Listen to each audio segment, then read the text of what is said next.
Fly, Ambrosia.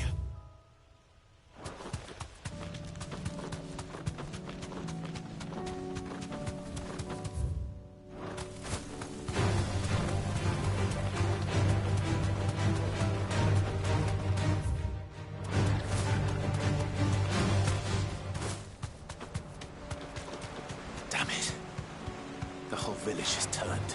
All right.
Miracle Echo.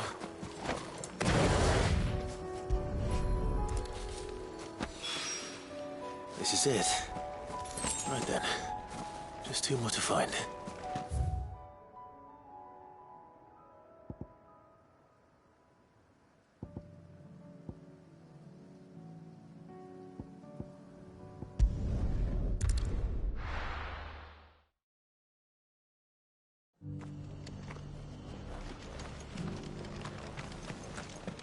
Doris should be somewhere nearby.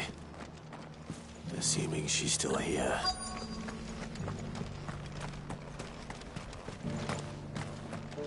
How do?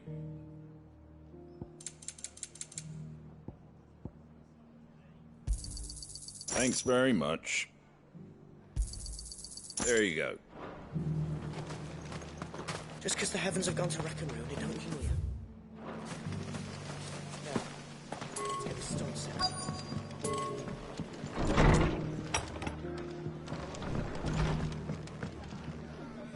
Ah, Clive, I was just about to send for you. I'd like you to take something to Sir Wade up in Eastpool. Seeds for planting.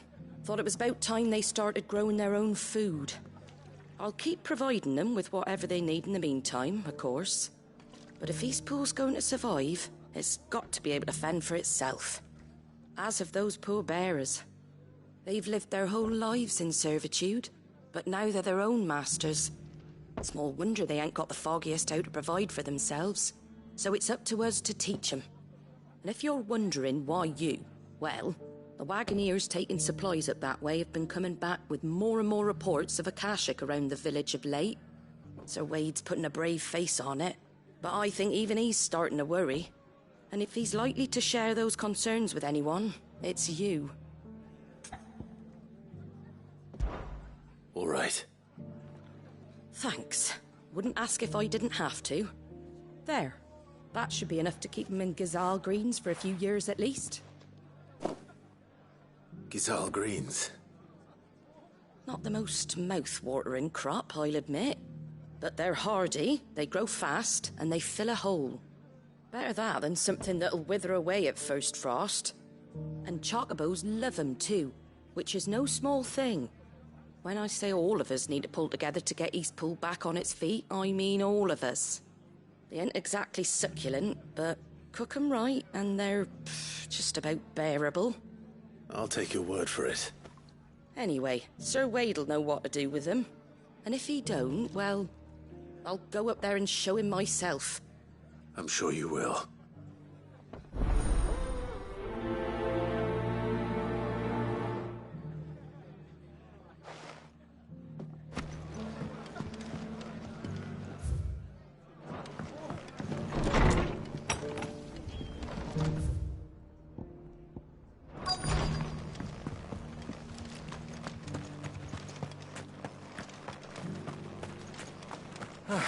Nearly done. I've got greens of all shapes and sizes. Colours too.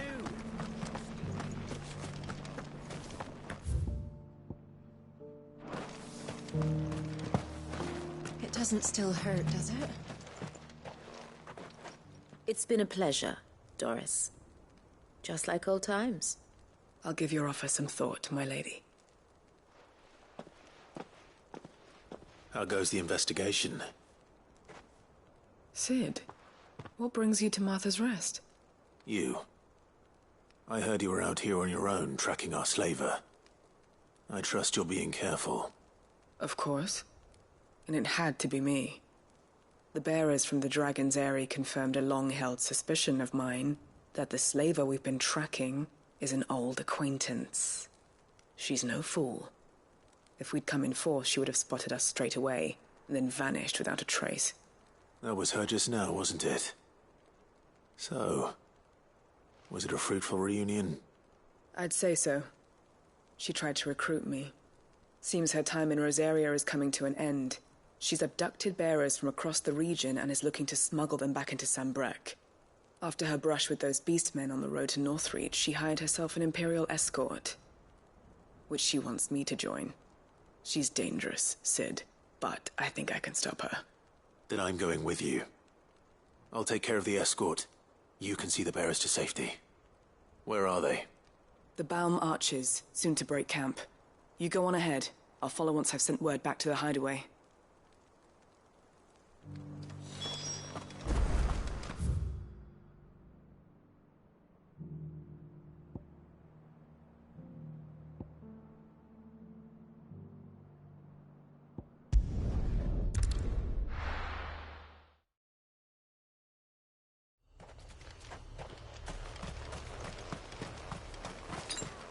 I needed that.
Good.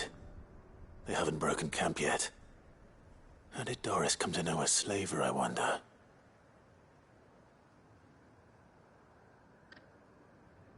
We've waited long enough. She's not coming. Ready the bearers. We're leaving. Back to civilization, is it, Mom? With all haste, lest any of you lackwits start talking like these feckless bumpkins. I presume your men are ready. We've suffered too many delays as it is. Any more, and I'll be docking your pay. Yes, Mom. Oh, but before you go, it appears we have company. Kill him. You're welcome to try.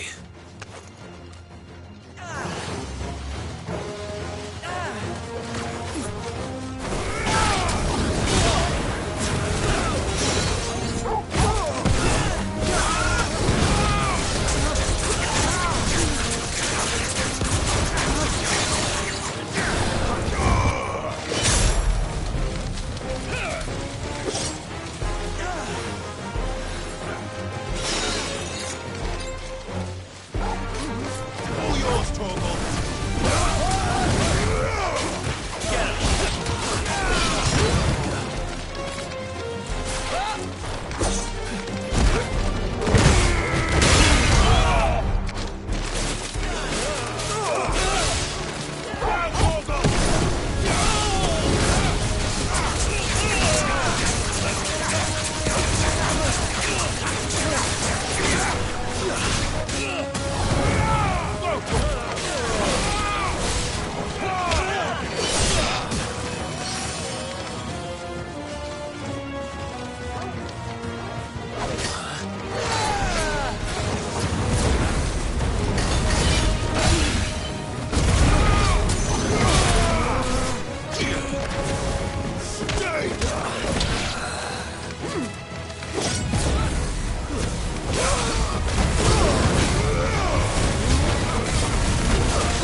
So much for your escort.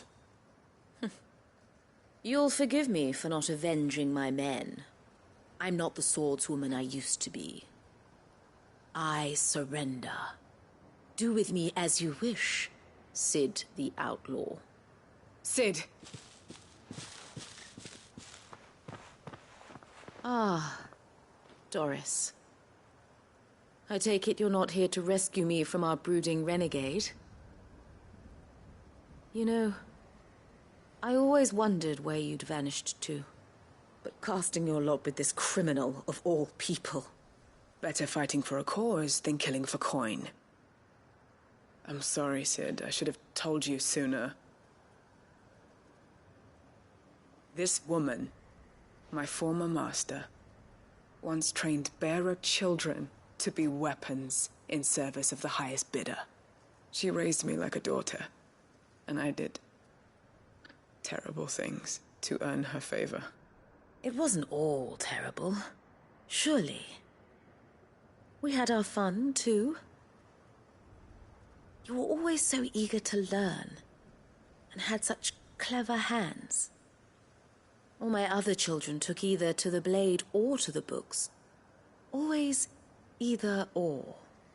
But you proved yourself a master of both. That's why I kept you for my own. How about it, my little dagger? Care to swear that blade to me again? I never swore my blade to you, nor will I ever. I fight for a higher cause, to liberate the bearers of this world. Farewell, Master. Thank you for making me the weapon I am. You always were a righteous child.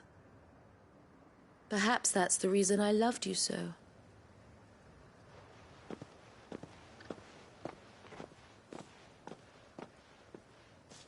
What do you want to do with her?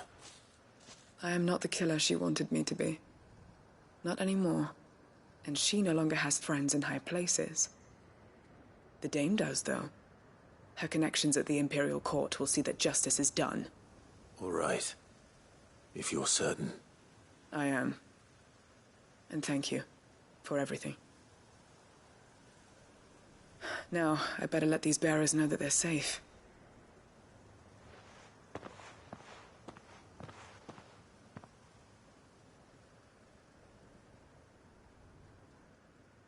And I should head back to the hideaway and put Cole's mind at ease.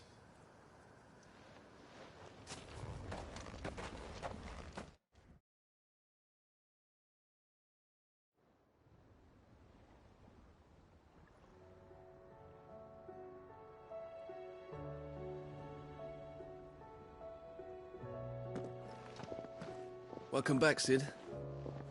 Doris's message just arrived. I hear you saved more bearers from being smuggled across the border. With any luck, they'll be joining us in the hideaway shortly.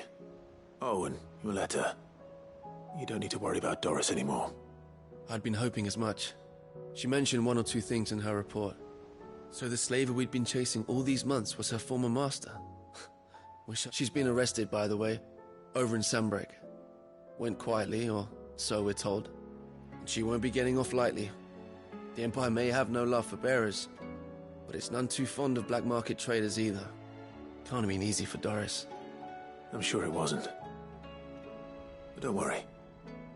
She'll be all right. I hope so. Suppose you should know, eh? You had quite the past yourself before you came here, or so I understand. Anyway, thanks again, Sid. The Cursebreakers would be lost without Doris. And you, of course. Keep up the good work, Cole.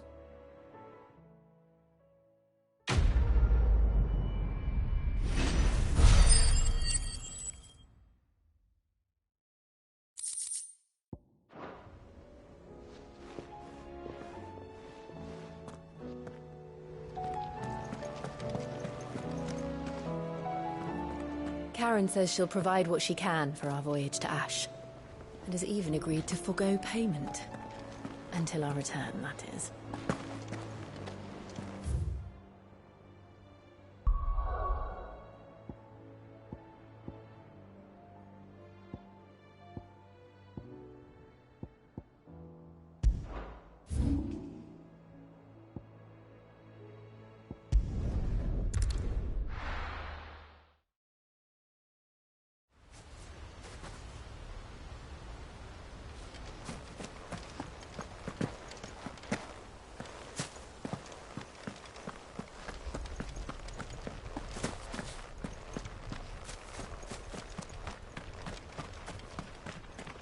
Ah, Lord Rossfield.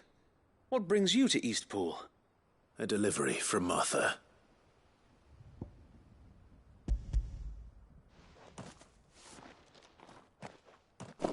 These are Gizal green seeds. Martha's keen to cut the apron strings, then, is she? I jest, of course. You see, I had thought we might be able to revive the old wheat fields, but they'd long since gone to seed, only without the seeds. Martha was hoping he might be able to show the bearers how to plant and tend these, so that they'll be able to fend for themselves. That's not a bad idea. These bearers had only recently escaped their bonds before we brought them here. They know little of freedom, of providing for themselves and their loved ones. Unless we teach them how to live like free men, I fear that all we have achieved in bringing them here is to exchange one master for another. Not that myself and the Guardians have been the best example to them so far, subsisting almost entirely on Martha's charity as we do. It's about time we all started to provide for ourselves, bearers and Guardians alike. Unfortunately, we've been a little too busy of late to focus on much besides bolstering our defenses. There have been alarming reports of... The Horde is closing in. They're coming, Sir Wade, all of them. Damn it all, I thought we'd have more time. Gather the men in the square. Send to the rest for reinforcements. Yes, Sir Wade. The Horde. A Kashek, a veritable legion of them. They've been seen prowling around the northern reaches for a while now. We don't have the numbers to hold back a swarm that size. I had hoped to build a perimeter wall so that myself and the Guardians might be able to defend the village, but... Now you're out of time. Precisely. If reinforcements from the rest arrive before they do, we may just scrape through, but I fear that's rather an enormous if. What if you could call on reinforcements from Eastpool? You mean the bearers? We brought them here so they might live, not die, fighting for their lives. So wait. You said you lack men to defend the village. Are the bearers not men? Do they not wish to see Eastpool saved? Though they may not be trained soldiers like your Guardians, what help they are able to offer could still prove the difference between victory and defeat. You're right, my lord. I will appeal to them.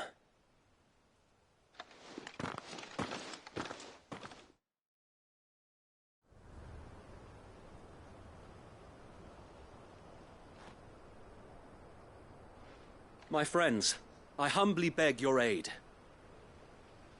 We Guardians are few and our enemies many. But I swear we can defeat them with you at our side. You would send us to the slaughter, to serve as bait for those fiends so that you and your men might be spared. And to think we trusted you. Say what you will, a home is not worth dying for. But it is worth fighting for. Sir Wade fights to give you lot a chance. Just like I do. Just like Sid does. We all wanted to give you a home where you could be free. And you got one, didn't you? This place, Eastpool. This is your village. Your home. And if you don't fight to protect what's yours, you'll lose it. You know I'm right. This world wants to take everything from you. Everything. Your homes, your freedom, your very lives.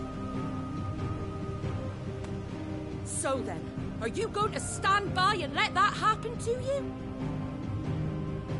Are you going to accept fate like good little Bran did and die, having never stood up for yourselves? Or will you fight like free men and women?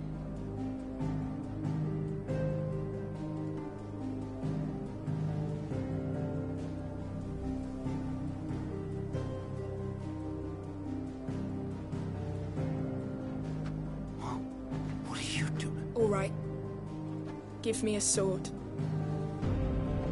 I never dreamt I'd have a home of my own. And now that I have, I don't want to lose it. I will protect what's mine, or die trying. We all will. Free men and women, fighting together.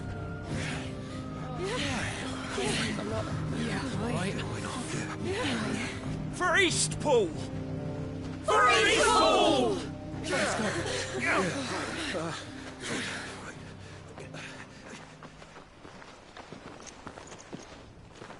Thank you, Martha. Don't mention it. Just promise me one thing. That you'll show them how freeborn fight. Gladly.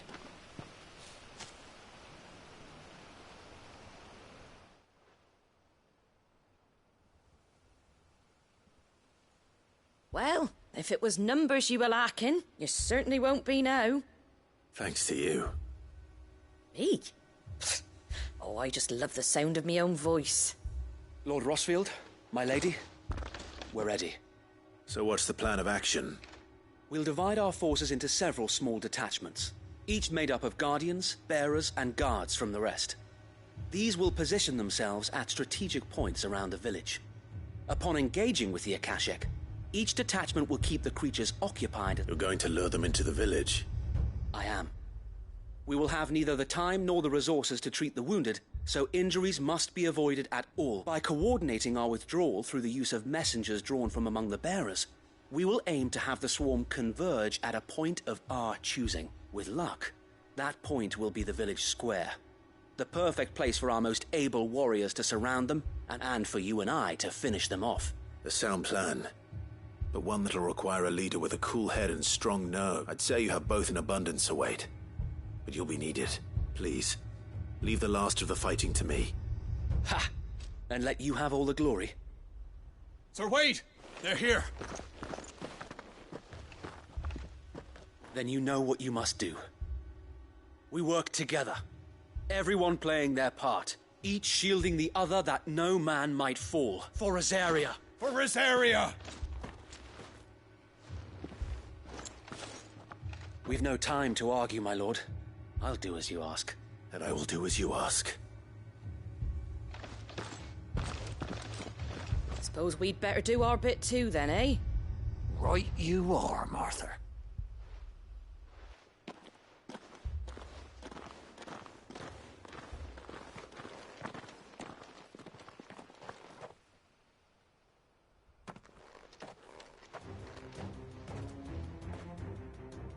The calm before the storm.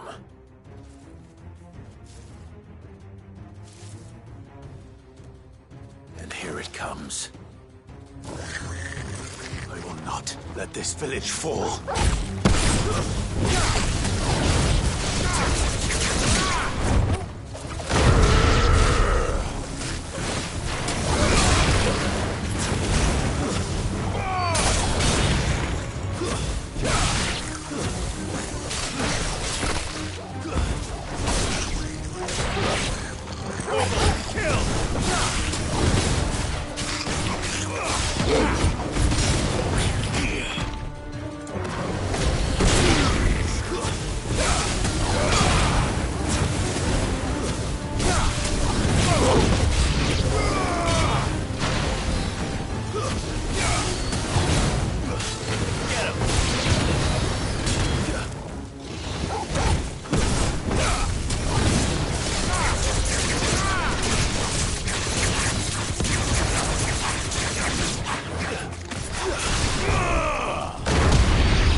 Looks like that's the last of them. Lord Rosfield! Change of plan! What is it? Owl from the rest. An Akashic curl's been sighted on Rhiannon's ride and is headed in their direction. Well, the better half of her guard is here. So wait, how many Akashic remain in Eastpool? Hard to say. My men are still facing some resistance, but I think the worst is behind us. I could order a detachment or two to fall back and... No. Let them finish the job. You stay here too, Sir Wade. Your men need you. I'll go after the Curl. Join me only when Eastpool is won. If you're sure, my lord. May the Founder protect you.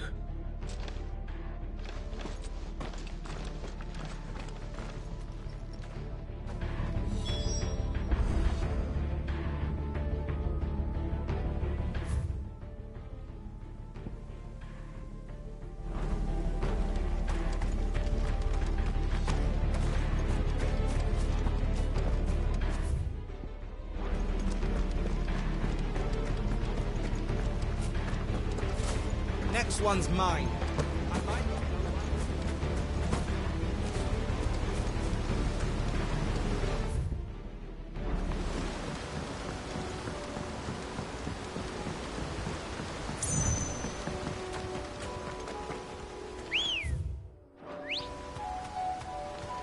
Come on.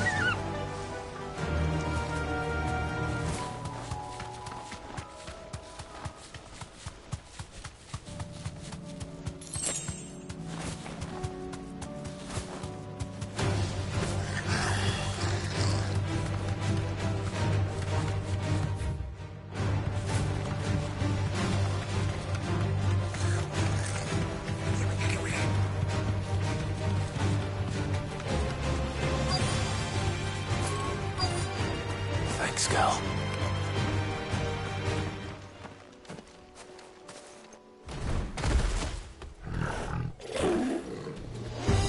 There it is.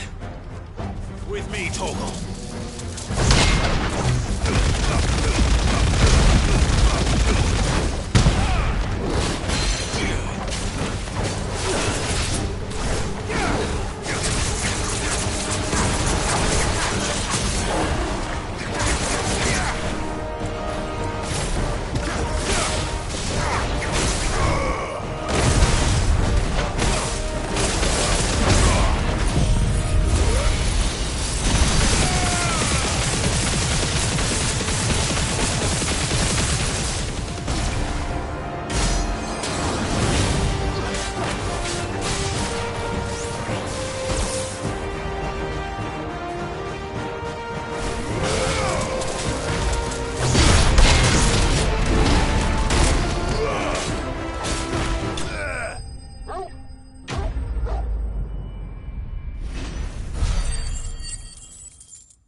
All right.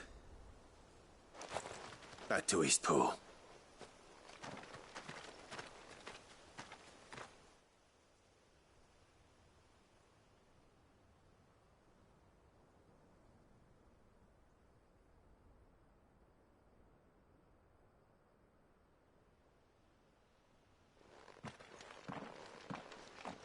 Lord Rosfield, the Curl, is it?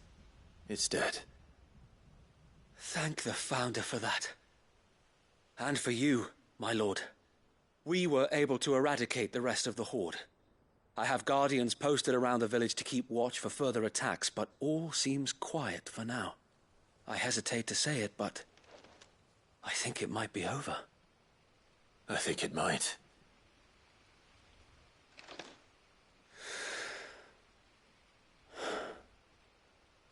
We did it. We saved Eastpool. Thank you, my friends. Thank you. No, Sir Wade. It's us who should be thanking you. You brought us together. Showed us what it means to fight for what you hold dear. We never had nothing to call our own before. We didn't know what it meant to protect it, but now we do. We really do. Forgive us, Sir Wade. You and your people saved us. and still we doubted you. But there's no doubt in my mind anymore. We're free men now, so we have to start acting like it. We have to fight to protect what's ours, to protect Eastpool. And we shall. We all shall. Together. This is our home. And if anyone or anything tries to take it away, they'll have us to answer to. Come on then. Let's get to work. This village isn't gonna rebuild itself.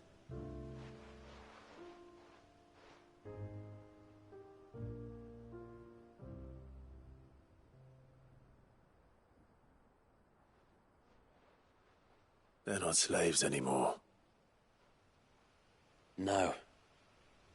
They're Rosarians. Your father took pity on the bearer's plight, and I believe if he were still with us today, this is what he would have wanted. I believe you might be right. I shall remain here, my lord, and do what I can to help rebuild the village. After all, this is my home now too. And I could hardly call myself an Eastpoolian if I didn't pull my weight. I think you'll find it's Eastpudlian, Sir Wade. But you should be proud all the same. I'll have to pull my weight too. Can't have the rest getting outclassed. Speaking of which, I ought to be getting back.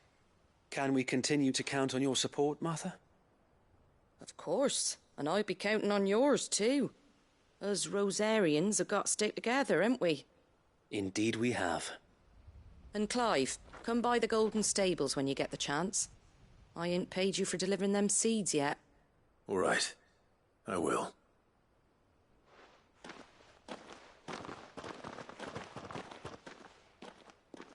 Lord Rossfield, do you remember our very first mission together?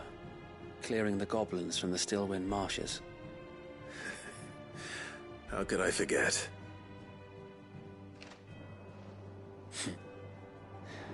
There's one sight that I shall never forget.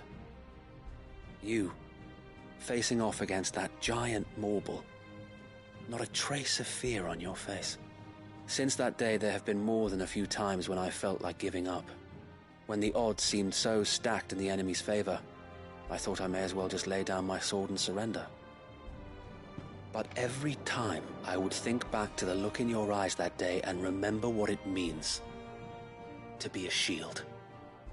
Know that whatever trials Eastpool may face, I shall never lose courage. Thanks to you. So Wade, you have always been a true shield. I know that Eastpool, and indeed all of Rosaria, will be safe in your hands. Thank you, my lord. I know the rest of the world will be safe in yours. I'll do my best.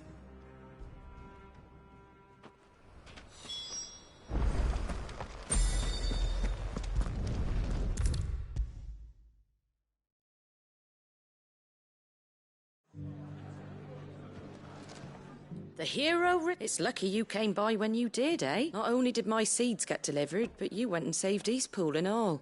I just did what I could. And it's only right that you get take it before I change my mind. Thank you, Martha. So, Eastpool's finally back on its feet again. And a home to free bearers. Who'd have thought we'd see the day, eh? Well, it was your idea. I know that, but I never stopped to think what it would mean. Bearers in charge of themselves, thinking for themselves, working for themselves. Like your hideaway, but not even hidden away. Though I suppose the rest ain't much different nowadays. You know, bearers living free like that reminds me of when I first met Sid. Loath as I am to recall that particular day. I take it you didn't always see eye to eye. What happened? Well, if you really want to know, I started doing what I do long before I met Sid. In fact, that's how I met him. Or at least how he came to meet me. He showed up at the stables one day, asking questions about who'd been buying up bearers. Founder knows what he thought I was doing with them. Running a hunt, poking around in their innards. Something awful, anyway. Me? I thought he was a new constable. Thought the game was up. But somehow we both managed to work out what each other was about. And before I knew it, the cheeky arse was rattling on at me about how I was doing it all wrong. After all my hard work. Told me I was giving them relief, but not freedom. That my bearers were still dying as slaves. Got right under my skin, it did. Told him if he didn't like it, he could bugger off and report me to the garrison. And do you know what he did? He smiled. And then he laughed. And then I did the same. We made a pact that day, that whenever one of us was in need, the other would always be there for him. And you were? Well, we both wanted the same thing. To make life better for bearers. Just like your dad. Do you know I was born right around the time Elwyn became Archduke? Growing up, I saw how he tried to change things. He certainly didn't lack for ambition, that one. Indeed. But the loftier one's ambitions, the harder they are to achieve.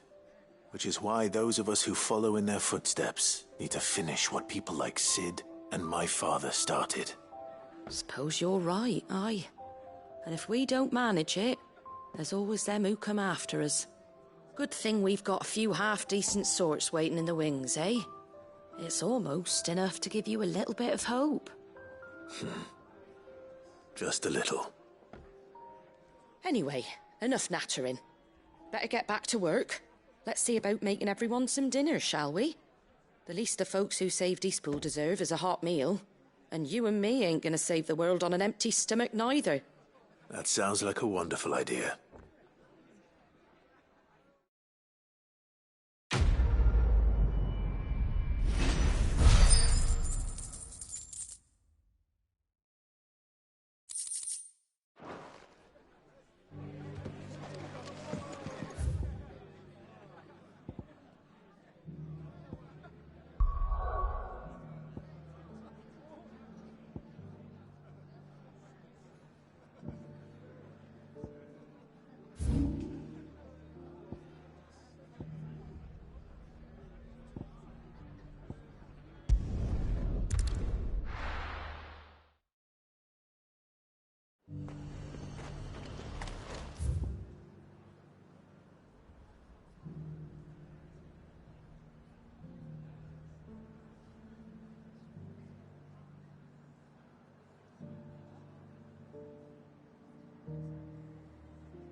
The Dominion's all but done for. And it's lucky we stayed here. Half of what comes in is barely fit for pressing, let alone eating.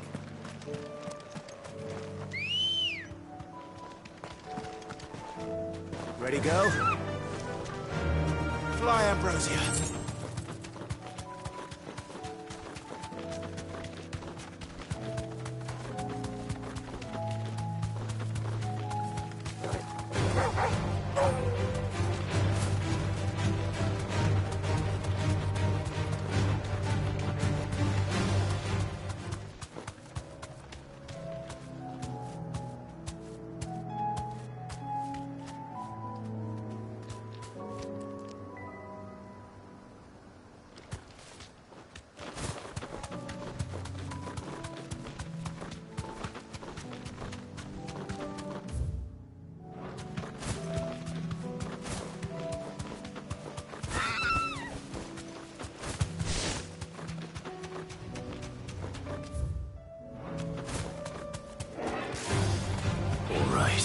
deserve a rest.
Two down, one to go.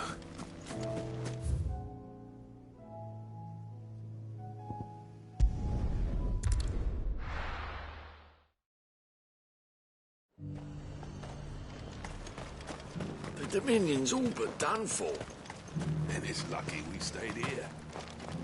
Was that shouting I heard from the barracks?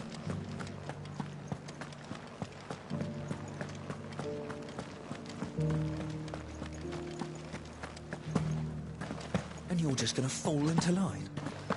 What else can I do? I don't trust this Duke. If we're not careful, we'll undo all the Dame's hard work. Oh, Clive. What am I to do? My wards and I may soon be without a home. What's happened? The High Cardinal has descended from his lofty throne and taken up residence here in Northreach. The High Cardinal? Leader of the Council of Elders, second only to his Radiance at the head of the Imperial government. Not that any of those things still exist. Now he goes by his noble title, the Duke of Oriflamme. And what does he want with Northreach? He wants to transform it into a military stronghold, a foundation upon which to build a new Sambrec. He's already secured the support of the various army remnants, with promises that they shall be afforded the respect they deserve in his empire. One built on the confiscated property of the people. He would rob the populace to pay for it. Believe me, I have used every means of persuasion to discourage him from this folly. But for whatever reason, he will not listen to me. What does Captain Philippe make of this? When the town was under attack, it was him the soldiers rallied around. Couldn't he use that influence again? How? By speaking out against one of the most powerful men in Sambrec. A man whose stated aim is to revive the empire Philippe's comrades swore to serve, and to improve the soldiers' lot within it. The captain can offer them a regular supply of gruel, and an occasional trip to the Vale to help them forget the terrors they face each day. The Duke offers them a vision of strength and safety. No. Any attempt to incite mutiny would cost Philippe the support of his men, if it did not cost him his life. But given the mood around town, mutiny may yet be unavoidable. The people have little appetite for further deprivation, least of all when it serves only to elevate others. And who could blame them? Clive, would you appeal to the Duke on my behalf? For your services to Northreach, you have the respect of the soldiers, and they will take you to His Eminence if you ask them. And unlike Philippe, no bonds of loyalty prevent you from speaking your mind to the man. Well, will you try? You could hardly fare any... I'll see what I can do. Thank you. Tell me then, where will I find this Duke of Oriflamme? In the garrison? Overseeing the troops, yeah. All right.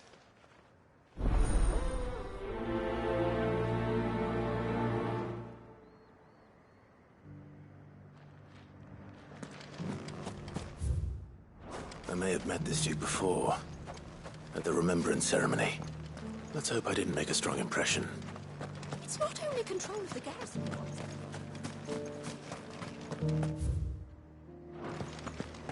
We already have a leader in the Dane.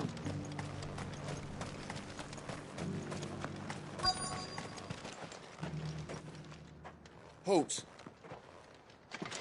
Oh, sorry about that. You're the dame's man, aren't you? You got some business with the captain? No, actually.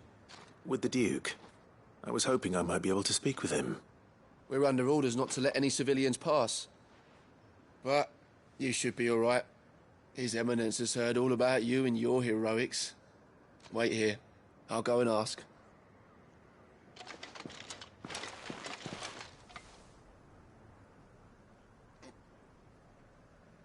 So, you are the sellsword who lent his aid to the garrison.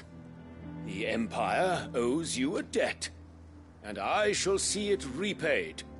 But tell me, is it wealth that you seek, or favor? Neither, Your Eminence. I thought only to inquire about your plan to turn Northreach into a stronghold. Ah, I see. You are worried the expanded garrison will render your services redundant. Yet you needn't be. A proud fighting man like yourself shall always have a place here. Pride of place, in fact. For too long has the contribution of the noble soldier been under-reckoned. But no more. For it is they who shall see the Holy Empire rebuilt, beginning right here in Northreach. Why here, Your Eminence? The town has been fortunate enough to escape largely unscathed from the recent troubles. Her defenses are sound, and her garrison well prepared. Which is more than can be said for Oriflamme or Twinside. The Empire wants for a capital, and I believe Northreach to be the perfect place. With Caer Norvent as her citadel. Once we have seen to the refortification of both the town and the castle, we need only build a wall around both to create a city that would be the envy of the twins. Plans are already underway for the construction. Soon enough, these thralls shall learn that they are no match for the might of Sanbreque. I fear you underestimate how dangerous these creatures are, Your Eminence. Should they return in force, you will need all the people of Northreach to come together in defense of the town. Something they may be loath to do if they've been deprived of their worldly goods. The people will do as their leaders command. If Sanbreque is to be rebuilt, she will require a functioning government. One whose authority is beyond question. That is why this levy is necessary. So that any man who wishes to join the army might do so and be fed, outfitted, and paid as befits a defender of the Empire. And yet there are those who persist in peddling the treasonous lie that I seek to steal from the people and drive them from their homes. I suspect they're afraid of losing what little they have left. Precisely. The common folk have little and less, and you mean to deprive them of even that. You would sow the seeds of your new empire in your own salted earth. Sabine, we have discussed this. Yes, and I told you then how putting the empire before her citizens would lead only to revolt. Without an empire, there are no citizens. And in yours, there will be only beggars. Is that what Griga wills for her people? Do not take her name in vain, Sabine. I'll come back later. The citizens revolt. I wonder what the people really think of the Duke's plan. It wouldn't hurt to ask them, I suppose. Let's begin with those on the other side of the wall.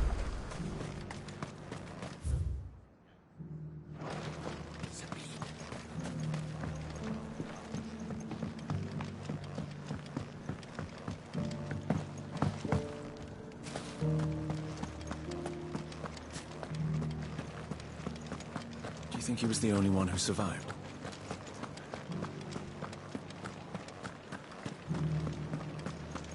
Was that shouting I heard from the barracks? Could be trouble.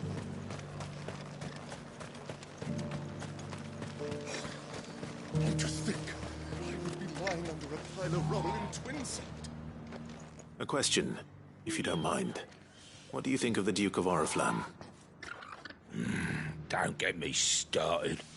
You build a life for yourself somewhere, earning for some noble to turn up and tell you you've got to hand it all over to him. If he thinks his name and his chains give him the right to empty our purses, he's in for a rude awakening. We'll do whatever it takes to keep what's ours. Whatever it takes.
All right there.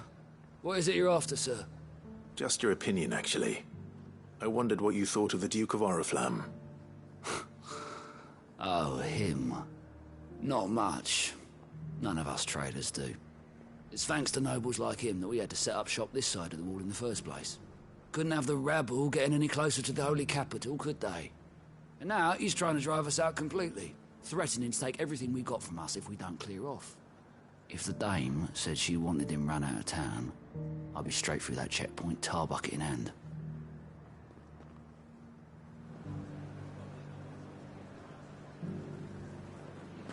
That so-called Duke is asking too much. He'll take everything we have. Sell anything today? As much as you, I'll wager. I've been hearing a lot of talk about a certain Duke. Nothing good, I'll wager. Going around acting like he owns the place. And with hardly a word to the dame. This is her town, not his. I take it you'd rather she was in charge. As far as I'm concerned, she still is. Just need His Eminence to sod off back to Oriflamme. Well, the people seem united enough. What about the soldiers?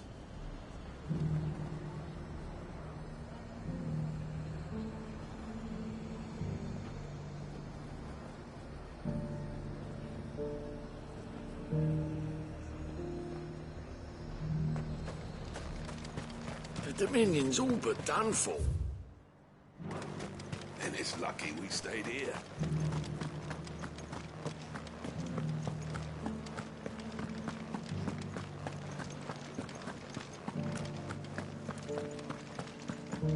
And you're just gonna fall into line. What else can I do? Excuse me, do you have a moment? I wondered if you'd mind sharing your thoughts on the Duke of Oriflamme. Well, he's made a lot of enemies coming in the way he did. But I mean, look around us. You can see the state the realm's in. The traders might not like having the screws put on them, but if they volunteered a few more of their hard-earned gil before things got bad, maybe they wouldn't have to. I think the Duke's got a point when he says rebuilding the Empire's the best way of making sure we're all protected. And if that means people who don't know one end of a sword from another have to make way for those who do, well, that's just how it goes.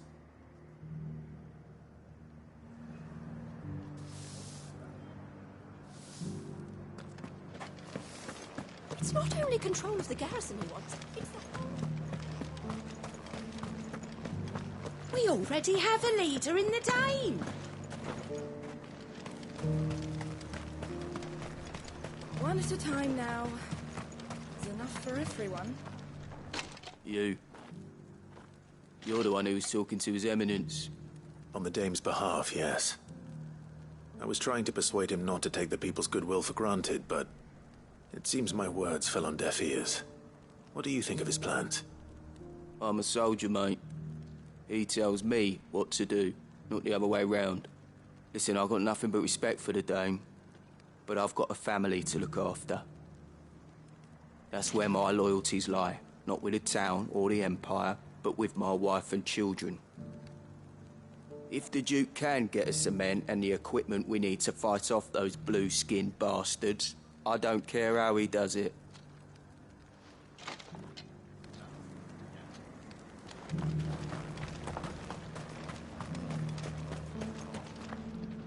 Sabine, you are embarrassing me. Embarrassing yourself. I hear the Duke of Oriflamme plans to turn this town into some sort of fortress. Do you think that's a good idea? It's not for me to say. All I know is that unless the Emperor orders me otherwise, His Eminence's word is law. Look, no one likes all these taxes and tariffs, but empires don't come for free. Once Sanbreque is back on her feet, we'll all reap the benefits. Let's see what Philippe makes of all this.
Sabine, you are embarrassing me.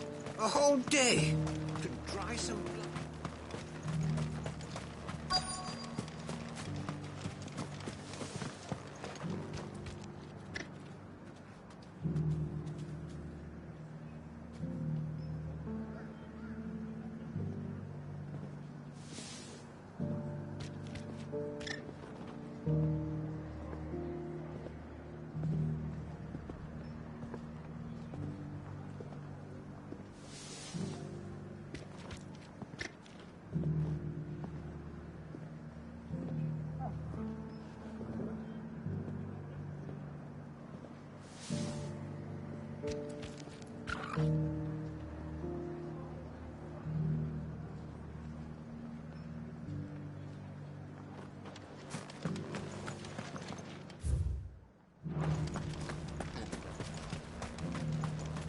Welcome back.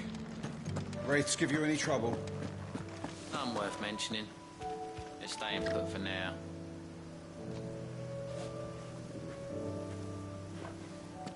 Captain, do you have a moment? For you? Certainly. Clive, wasn't it? Thank you for last time. How can I help you? I wanted to ask you about the Duke of Oriflamme. Do you intend to go along with his plan? But to tell you the truth, I'm in two minds. It's my sworn duty as a captain of the Imperial Army to obey his orders. But I can't say I agree with him. Philippe, I remember you saying that you became a soldier to protect the people you loved. The Dame included. That's right, I did. Well, she doesn't agree with the Duke's orders either. She thinks they could tear Northreach apart.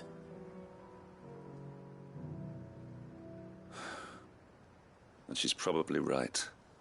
Thank you, Clive. I know what I need to do now. Protecting the people I love is what matters. Doesn't matter how. Well, duty calls, so I better go. Thanks again.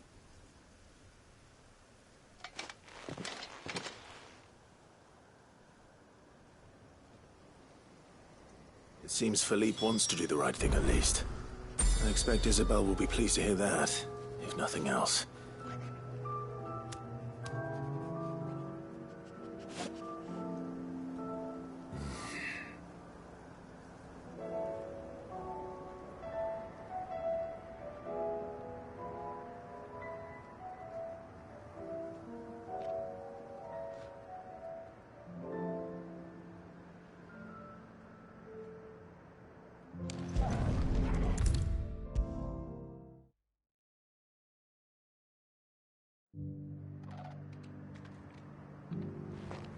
Ah, Clive. How did you fare? Were you able to speak with the Duke? I was, but...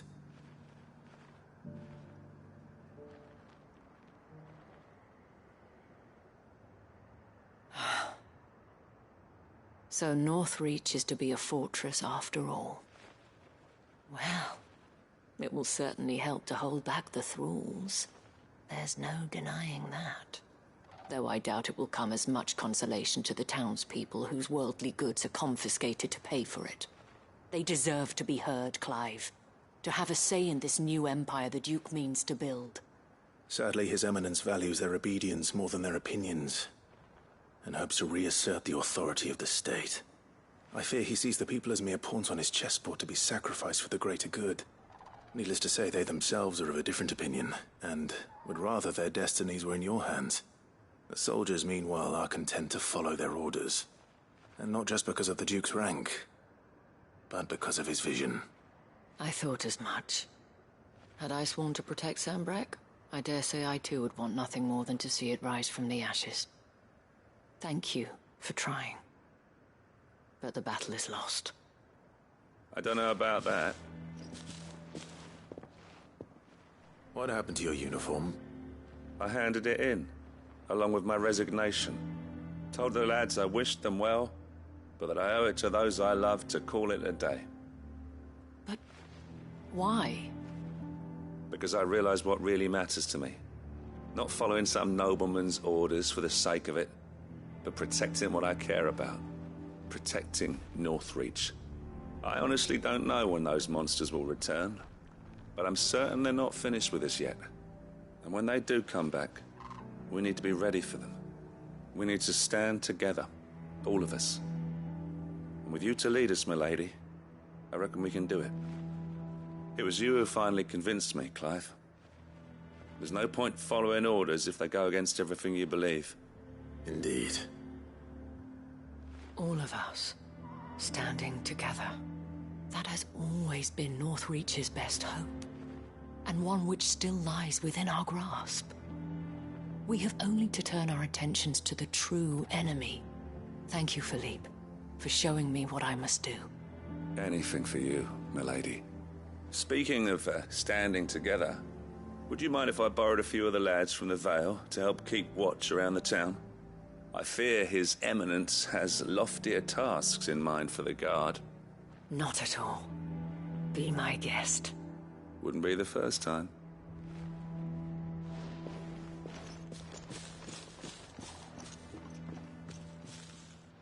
There may be hope for Northreach yet.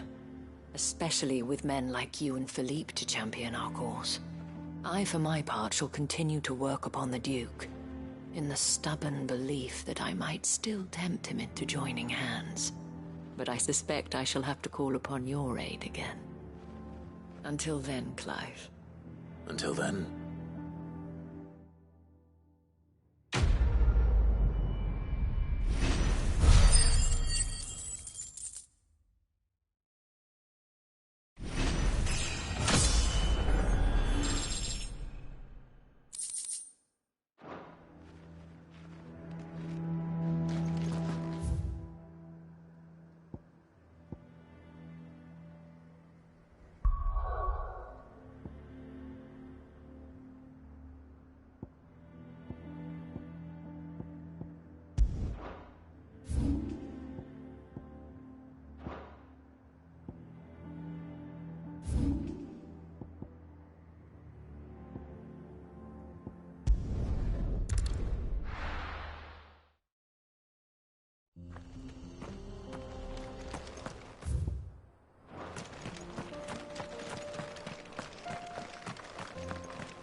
That's all of them.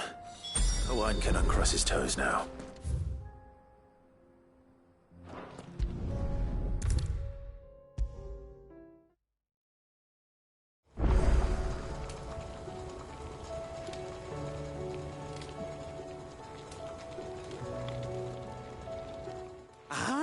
Sid. Wasn't expecting you back so soon. So, is it good news or bad? Good, thankfully. Here. That's brilliant! Thanks a blimmin' million! I'll fit 'em to the smelter right away!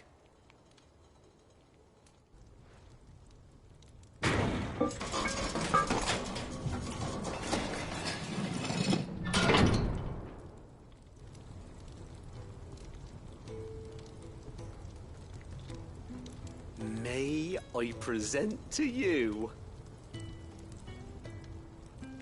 the Telemon Furnace! Ain't bad, is she? She's a beauty. You saved my bacon again, Sid, and I ain't about to let your good deed go unrewarded. It's fine, really. My bag's flexible enough already. Oh, don't say that. I'm sure I can make a few improvements to it yet. You could just buy me a bigger... How about that clasp? Looks a bit stiff. Reckon you could loosen it up and make some more room? And I reckon I know how. With a new alloy we've been working on. The Telemon Furnace was just what we needed to perfect it. It's a metal, see? So it's lovely and strong, but it's also, well, stretchy, if you can believe it. Stretchy metal. Well, if you insist. That is the spirit.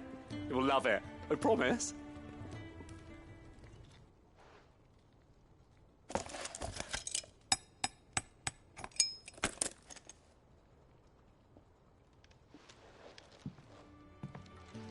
So, what do you reckon? It's actually quite ingenious. Thank you, Owain. Shh, don't mention it. You earned it. And I wanted to get some practice in using that metal anyway. Reckon we'll have all kinds of uses for it around the hideaway. Can't think of any right now, but that's our job, innit? Dreaming up new ways to make life easier around here. Maybe even out there, too. One day, the whole world's gonna know about the inventions you've helped us put together. That bag of yours will be the first of many. You mark my words. They'll hardly believe their eyes, I'm sure.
So Dravost is still standing.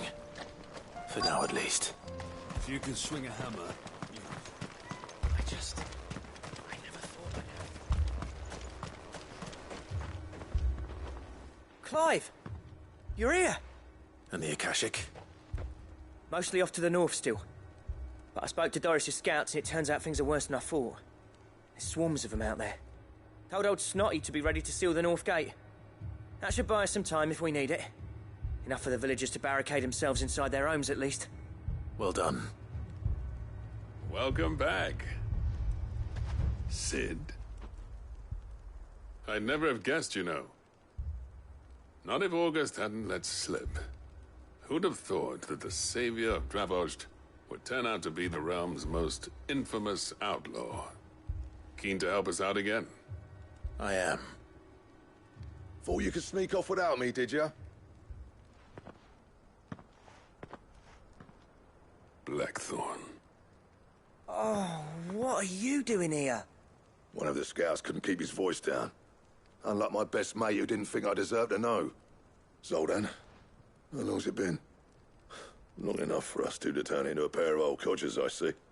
That your idea of an apology? Prick. Don't listen to him. You only did what you thought was best. For the village and that. I did, yeah. But that ain't the whole of it. Vulcan, our master, didn't leave the chieftain to the two of us. He left it to me. The best blacksmith in Dravost, barring himself, of course. Bloody stupid tradition it might. If someone's got talent, you should let them practice their craft, not ask them to settle petty feuds and bark. Our master wasted half his life that way. I wasn't about to let... So you wasted half of mine instead. You're what Dravost needed. Under me and my precious ideals, this place wouldn't have lasted a year. So I left to devote myself. I may be a selfish prick, but I only did what I felt I had to. What you had to do was your duty! Even if it meant we all starved? Enough. This is no time for bickering. You can finish beating each other up once Dravost is safe. Fine. I've said my piece anyway. Yeah. So have I. Sorry, Clive. I shouldn't have stuck my nose in. We're short enough on time as it is. Still, give us a mo, would you? I need to get my head straight before any of them Akashic try to bite it off.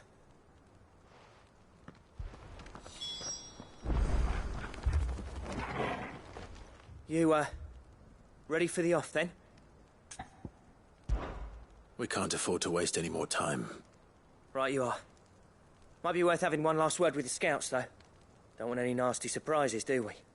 Oh, and Blackthorn, you and Zoltan might be better off staying inside the... Akashic on the move. How close are they? Within sight of the walls, and there are more coming up from the mines. What was I saying about nasty surprises? They'll wash right over us if we stay out in the open. We're pulling back behind the gates. Good idea. Get yourselves inside, but keep your weapons handy. Understood.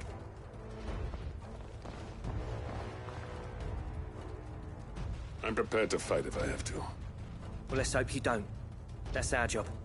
Once the scouts are inside, order your men to barricade the gates. No heroic last stands, you hear me? No fighting at all if you can help it. August's right. I've seen what Akashic beasts can do to armor. The people here are tough and willing, but they ain't equipped to face what's coming. I'm going out there. Start work on the gate as soon as I've left. I'll give you as much time as I can. And if they kill you? You evacuate. But it won't come to that. I promise. You'd better be right. Take good care of Dravost till I get back. Leave it to me. And...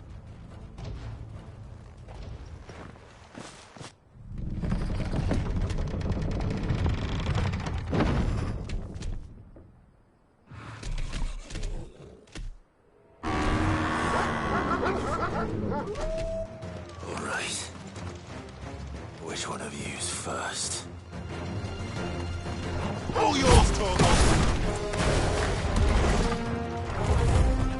Torgal, kill!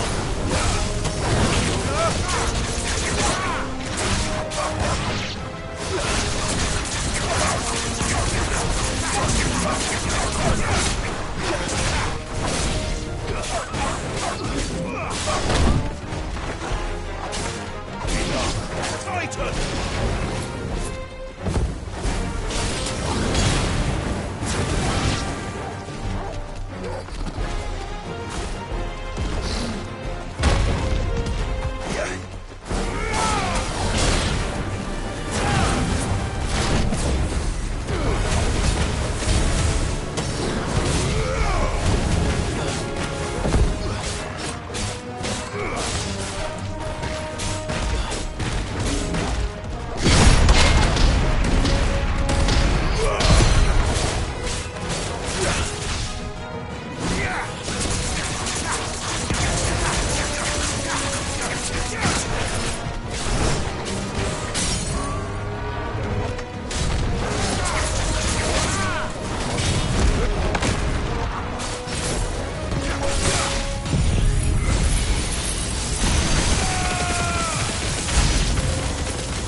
Is that it? Apparently not.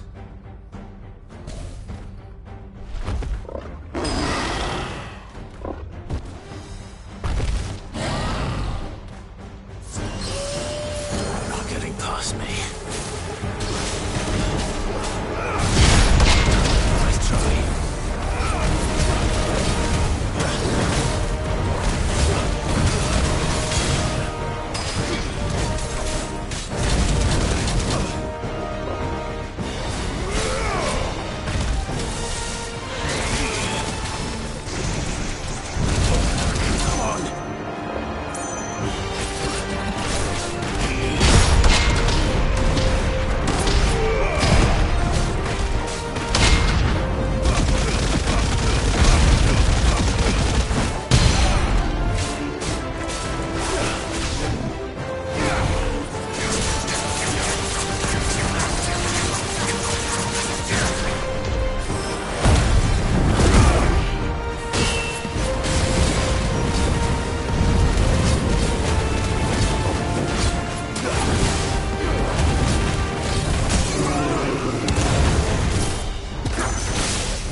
Now, the question is, did I miss any?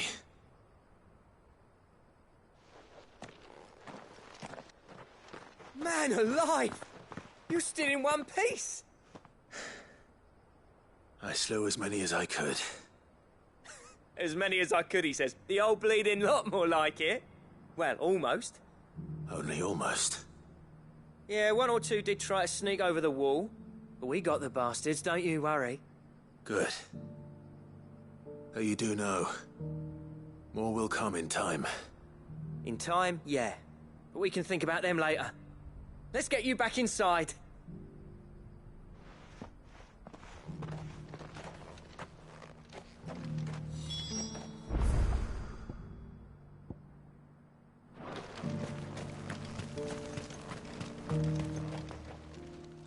Sid! You're even more fearsome than your reputation. Enough to give those Akashic monsters nightmares. I almost felt sorry for the wretched things.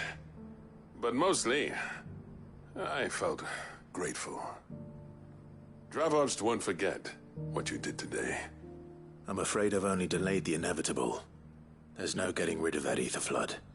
Meaning that any living thing which stumbles into those mines will end up clawing at your walls again. And that's if the flood don't spread.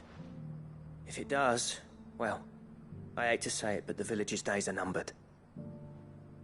That may be, but with ether floods springing up all over, it's no less safe than anywhere, and more importantly, it's our home. We'll fortify the gates to the north, and I'll see that they're guarded day and night. All right. Then we'll give you a hand shoring up those defenses. As for you, Blackthorn, that's twice you've turned up when Dravosh needed you. So, thanks. I shouldn't have stayed away so long. And I shouldn't have left without talking it over with you first. Too bloody right you shouldn't. Though I doubt I'd have listened. I always envied you. How you made everything look so easy when, for me, it was anything but. You leaving gave me the perfect excuse to hate you. And from that day on, I never once stopped to wonder what it would have been like if you'd stayed. But what you said earlier, it was true. You'd have been the death of this place. Finally, something we can agree on. I hope you see the sense of it eventually. You kept this place alive. Alive, perhaps. Wealthy even, but Dravosh isn't what it once was. Our work used to be the pride of Dalmekia. Now, we churn out the same rubbish day after day because it's easy and turns a profit. It's not about the craft anymore. I wouldn't send my sons to war wearing the shit most of our smiths are making. I've kept working, honing my skills, trying to lead by example, but no one sees the point. The average castle apprentice has as much passion for the craft as our current lot. Come back to us, Blackthorn. Remind Dravosh what a true master blacksmith looks like. I'll even man those bellows of yours if it means we can work at the same forge again. That's a kind offer. Kinder than I deserve. And I wish I could accept, but I'm needed elsewhere. There's people who trust their lives to my steel, and I daren't let them down. Fair enough. But that doesn't mean I couldn't visit from time to time. Let's see if we can't rekindle this town's passion for the craft, shall we? I'd like that. Just be sure to tell Snotty to let me in the next time I come calling, yeah? Knowing him, he'd let you in anyway. Blackthorn. The Master Smith turned outlaw, back in my good graces. I never thought I'd see the day.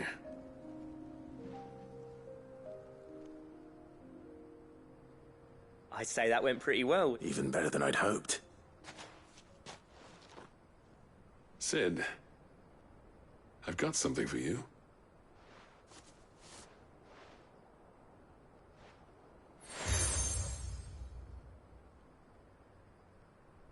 And this? A token of but I'm of a mind to make you a far. Designs for a certain sword have been passed down from chief to... Now hold on, Zoltan. There's a reason no one's made that blade in centuries.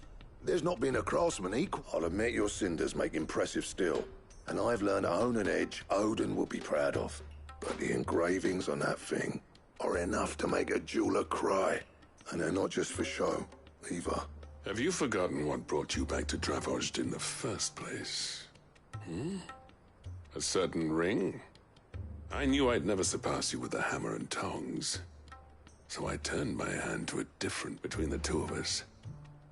I'd say we're the equal of any master crafts. Clive, you wouldn't mind if Zoltan... As long as he can keep our secret. Right. Zoltan, get your tools. We've got a legend to forge.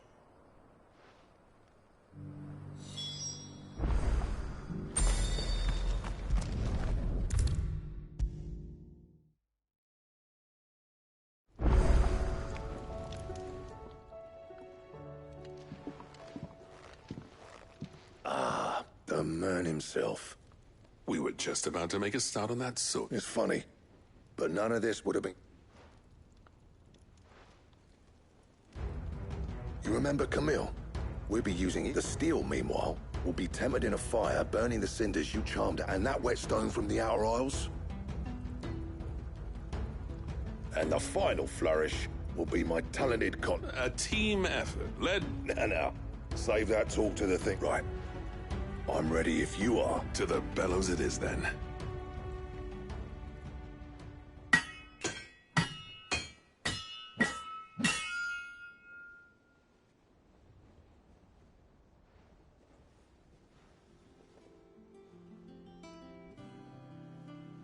Well, bugger me.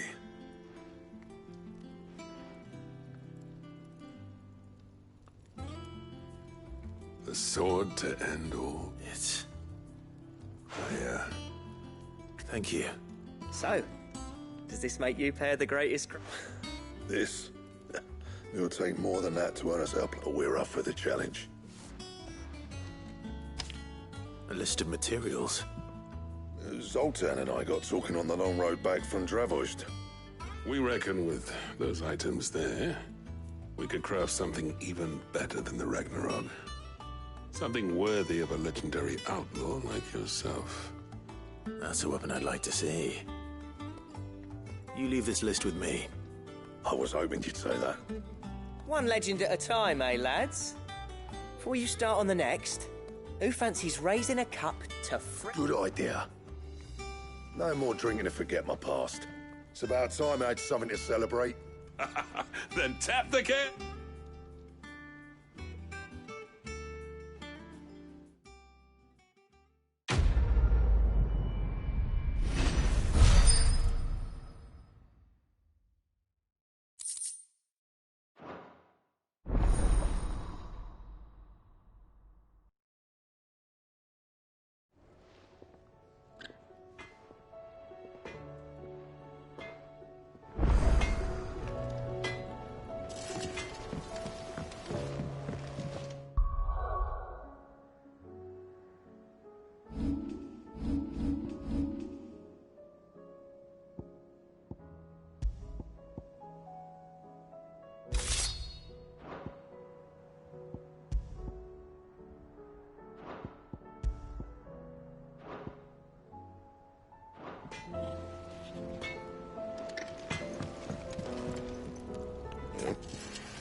Well, if it hadn't been for you, we would...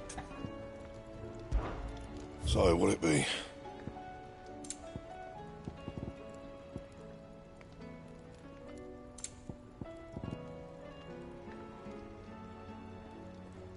That it? Fine.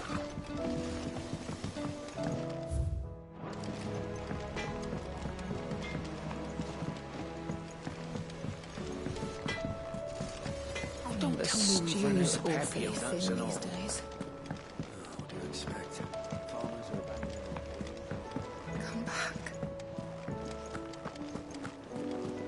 Covered in nicks and lumps, the lot of them. It's a wonder they can still walk.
Come on.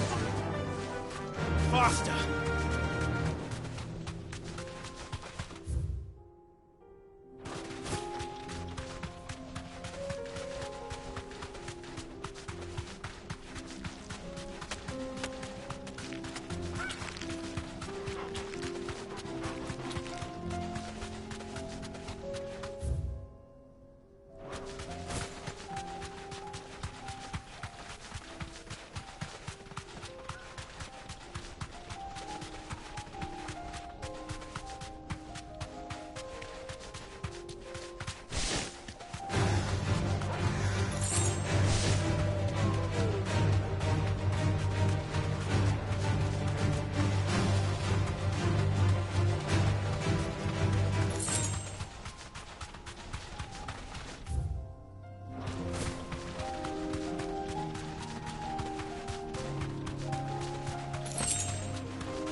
We're no good work on this one.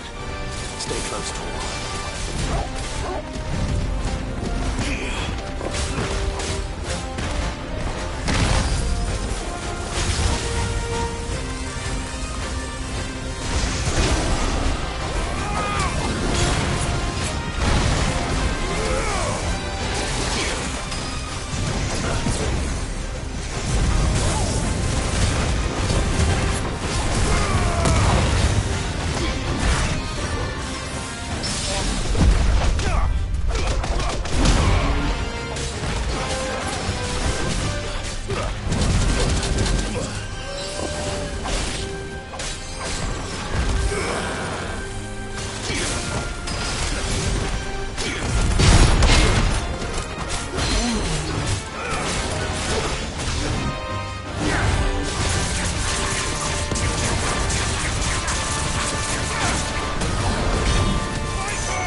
should have picked on someone your own size.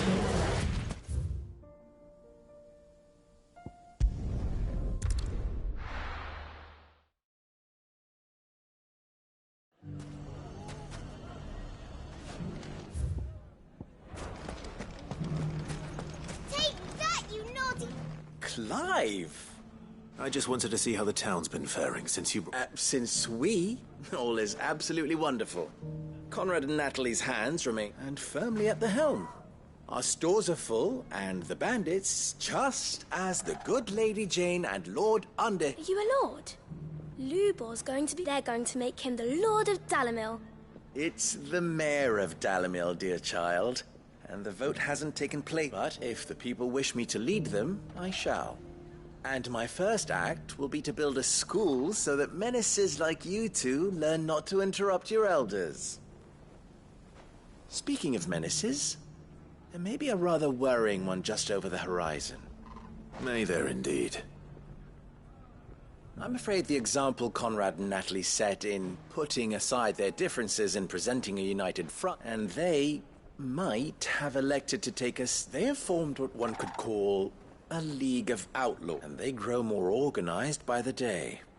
But we'll fight them all off just like last time. No matter how many of them there are. Won't we, Lubor?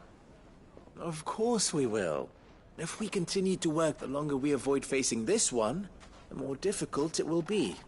And our best hope is to nip these efforts at organization in the bud by finding those ne'er-do-wells who have yet to join the corps. Perhaps a certain Lord Underhill might... How could I refuse? Thank you, my... Victor will fill you in. I have him stationed by the desert gate, receiving and collating reports from my scouts. I'll go and speak with him.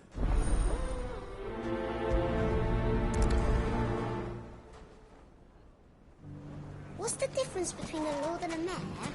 A League of Outlaws. Sounds like we have some competition.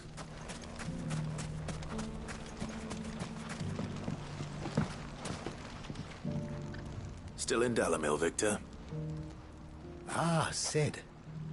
I thought you'd have returned to Costa. I did.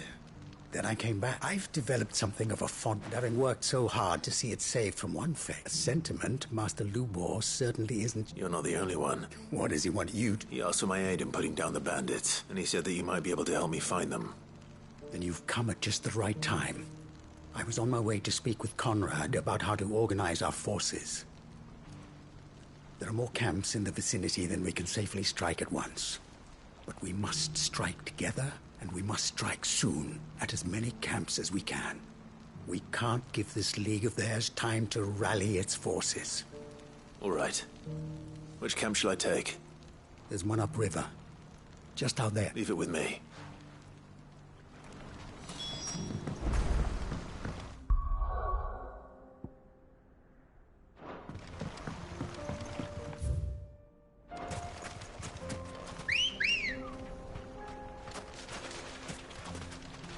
Ready, go? Those ne'er-do-wells want to bad.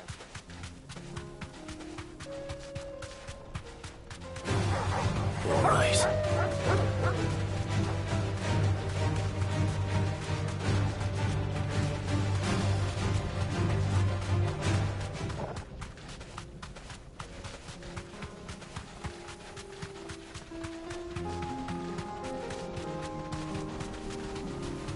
That must be the camp Victor mentioned.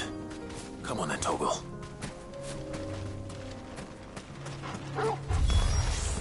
That's him! The one who killed Doc and Fingers!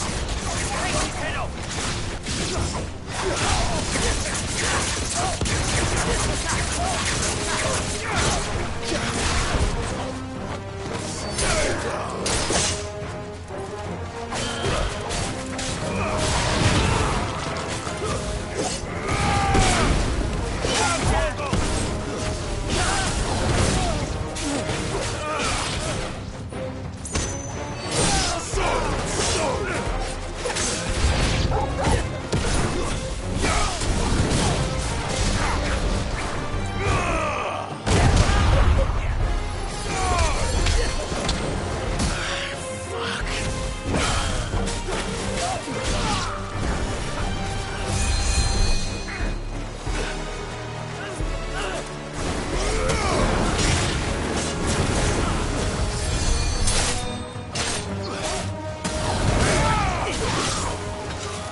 I'd better let Victor know. Sid, where are you? Ah, I see the bandits didn't pose you any trouble. No, but... that's not why you're here, is it? No. Something's happened. We need you back in Dalimil. What is it? The whole town's in uproar. They're saying that Lubor is a bearer. What? Seems that one of our parties wasn't as thorough as they should have been. They let one of the bandits escape, and his escape route took him right through Dalimil. Some of the children spotted him, and he was about to silence them. And when Lubor felled him with a bolt of magic, and without a crystal. But that's not possible.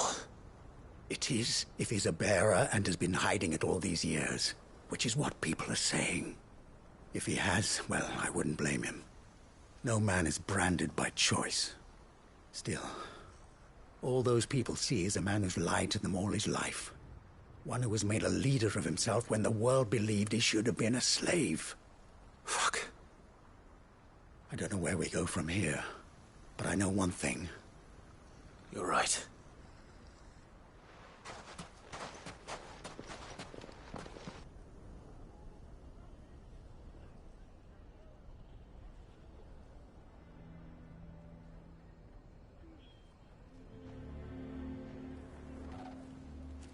And now everyone knows. I made it a habit to keep a crystal close at hand for just such an occasion. And when that occasion arose, I forgot to reach for it. Well, it was bound to come out sooner or later. We're sorry, Lubor. We tried to keep running. But we just couldn't anymore. There's nothing to be sorry for. I rather enjoyed playing the hero for once. All that matters to me is that you two are safe. Look at him talking to his betters like it's nothing. All lies, I'll wager. Just like the ones he fed us all these years. Once people make up their minds, it's hard to change them. We need to do something, and quickly. Convince the people not to let their prejudices blind them. Convince them that nothing has changed. That their enemy lies outside these walls, not within them. You're right. We should speak to everyone. I'm glad you agree. I'll handle the townsfolk. I'm a Dalmek born and bred. They listen to me. You head to the tavern. Make Conrad and Natalie remember who Lubor really is. They know that Lubor and I are friends. I might not make for the most impartial of interlocutors. Lord Underhill of Randalar's League of Merchants, however, is a trusted and impartial... I'll do what I can.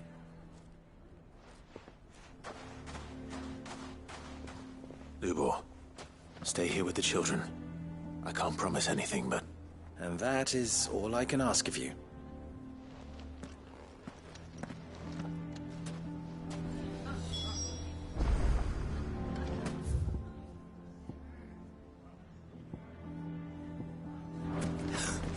Why are you taking the bearers? Why do they always have to make such a fuss? You all along that he was planning.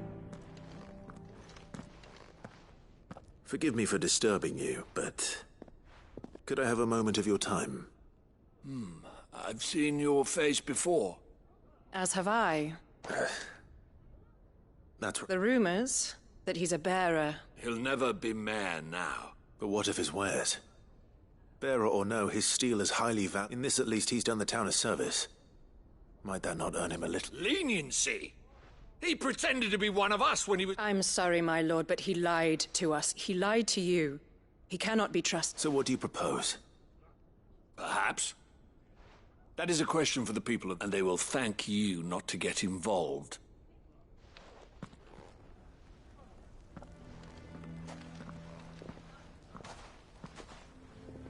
The townsfolk have made their minds up. There was nothing I could do. Nor I. Conrad and Natalie refused to consider any... You never know. Once their anger is cooled, they might see... All right.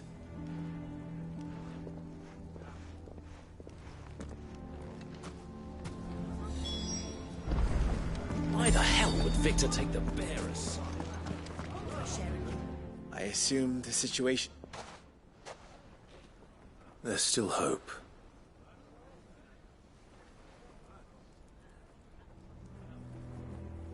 But perhaps not in this lifetime.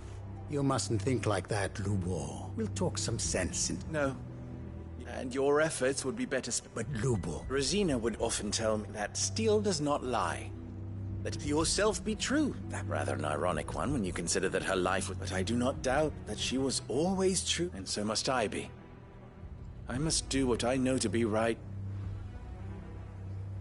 And now, I know what that is. I must embrace my new role of villain, for only united can they hope to stand against the threat. I'll need to make a suitably dramatic exit. Don't go, Lubor.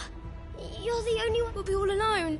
Trust me, little ones. It is for the best that I... How could it possibly be for the best? The least you can do is give the towns... I would not take it, Victor. Over, you say? And so just like that, you're going to throw this town... I thought you were better than... But it seems you had me fooled as well. Victor. Forget it. Do it. You sure you're making the right choice? Of those available to me? But where are my manners? Here. Right then. If there's anything I can do... I'll bear it in mind.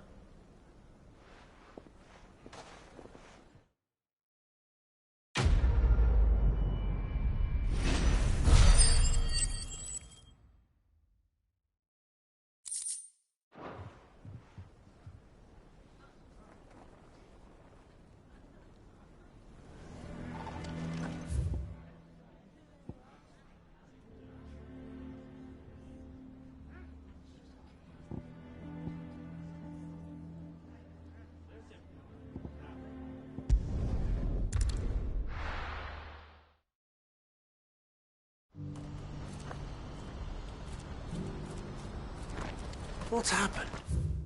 I can't engage.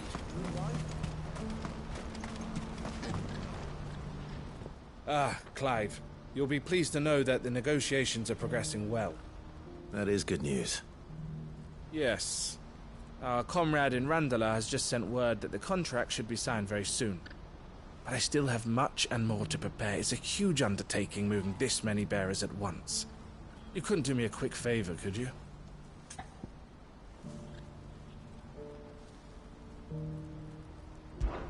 What is it this time? More wild beasts? Nothing like that. I just need you to go over to the caravans and ask El how long we have until the bearers arrive. Find out exactly how much faster I need to get all these supplies moved. All right. I'll go and ask. Thanks, Clive. I owe you one.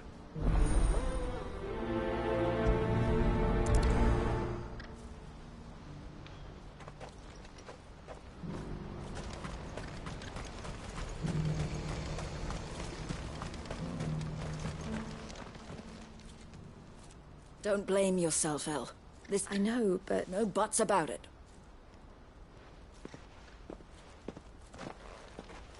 Is something wrong? Bonnie came to give me the talks with the Republican arm. They've reached an agreement with us, though prices have fallen of late. We deliberate, but the consortium offered double what... You had no opportunity to... None at all. El? I saw Vonnie leaving. And with good reason.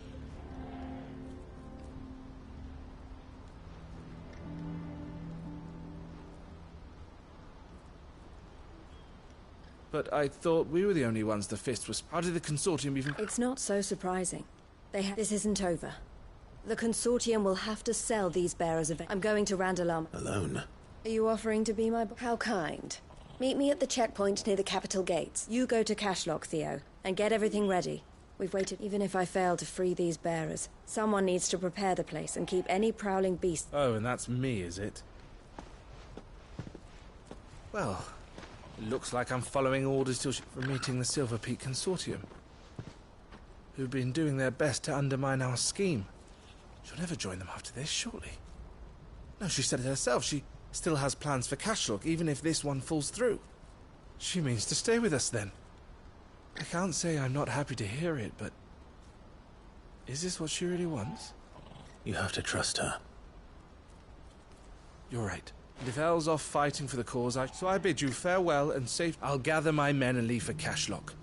We'll make sure that you go to Randala and see if you can stop my sister biting the consortium's heads off. I'll do my best.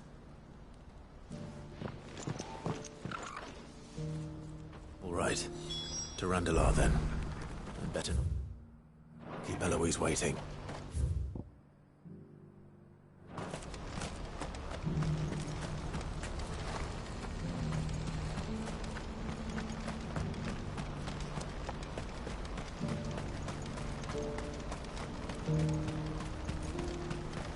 What I wouldn't give for a hot meal. Looks like this is the end of the road for us. When are they gonna let us through?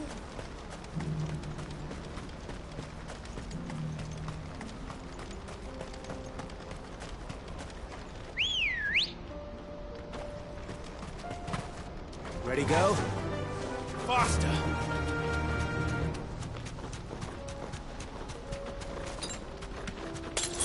Better already.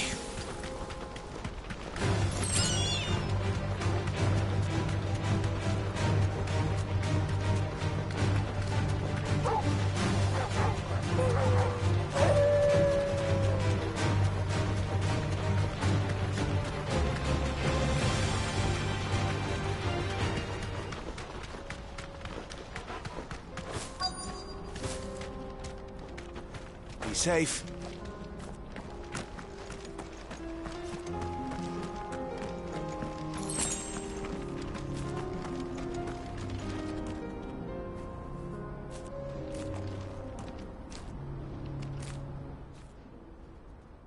I hope I didn't keep you waiting.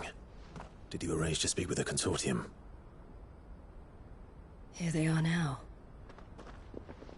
You wish to consult with me? I did. It's about the... We had all but finished making arrangements to buy... You misunderstand. The consortium had an interest in purchasing them. It was only our regard for you that kept us from bidding. But your hesitancy in accepting our offer to you, and so we resumed our business. I did not hesitate. I am simply not inclined to make such decisions. But what is done is done. Come then. Alas, you are too late yet again. We rarely take on such unconventional. The bearers belong to him.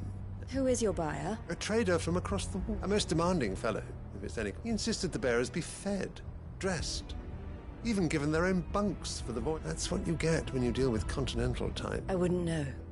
Oh yes, the culture on the continent is quite... They pay good money for bearers not fit for the knacker's yard. And treat them like... That does sound... No matter then. If they've already left our shores, there's little that can be done. Allow me to withdraw, and with it, my interest in joining your organ... My associates will be sorry to hear that.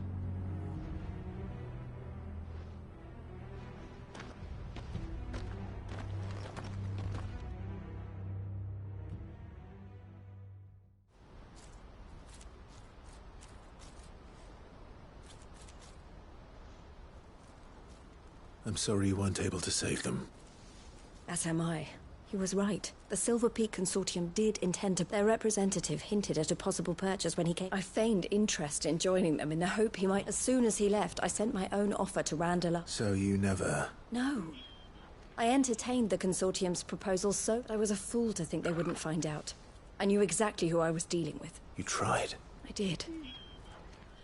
And if what he said was they deserved more, I wanted so badly... Eloise! Eloise! Word from Cashlock. A pack of beasts have come down from the mountains. Theo and the others are trying to hold them off as best they can. They need help. Theo! I'll go on ahead. Thank you, Clive. I'll gather some men and join you there. Just...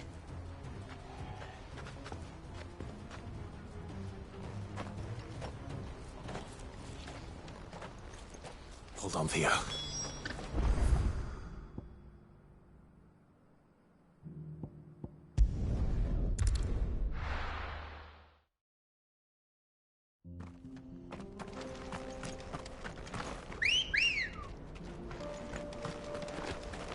Let's go. Run like the wind.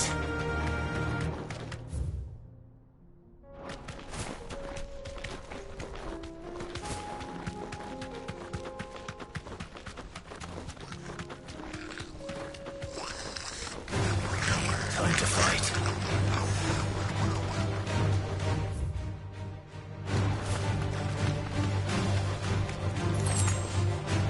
No need to ride from here.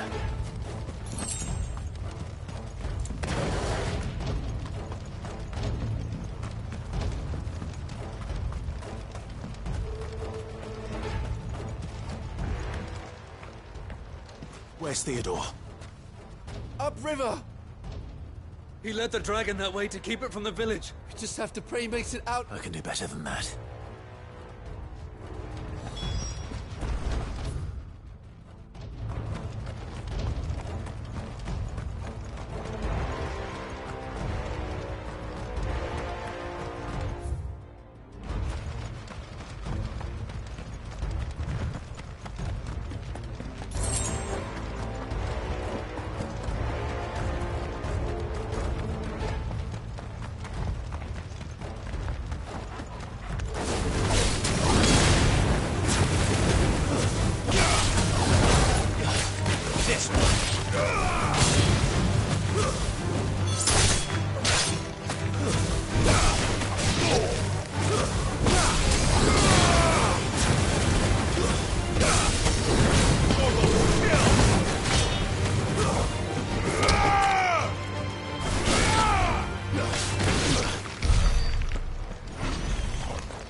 These creatures have already turned.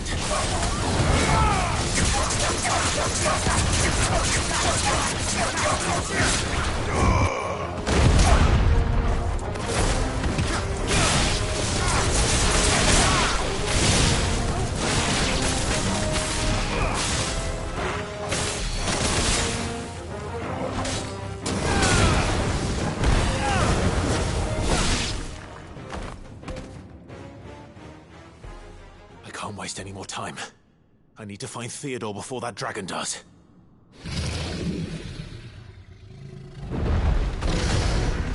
Looks like it's found me. This thing's turned as well. This isn't going to be easy.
Clive? Theodore, you had me worried for...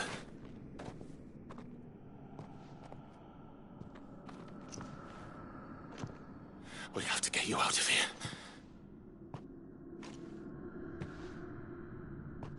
I think it might be a little too late for that.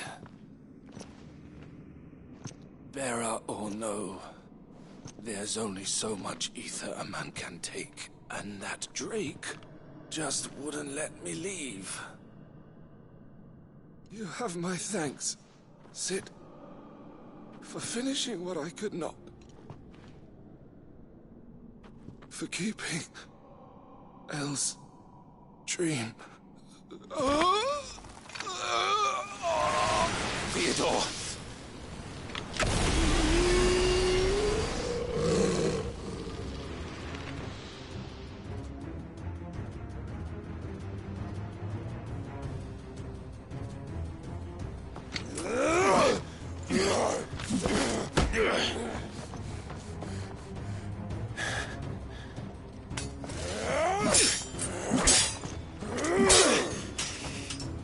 Don't make me do this.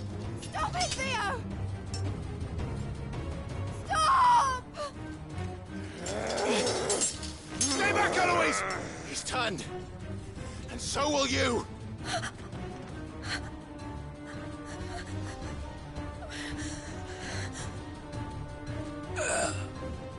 Elle. Theodore.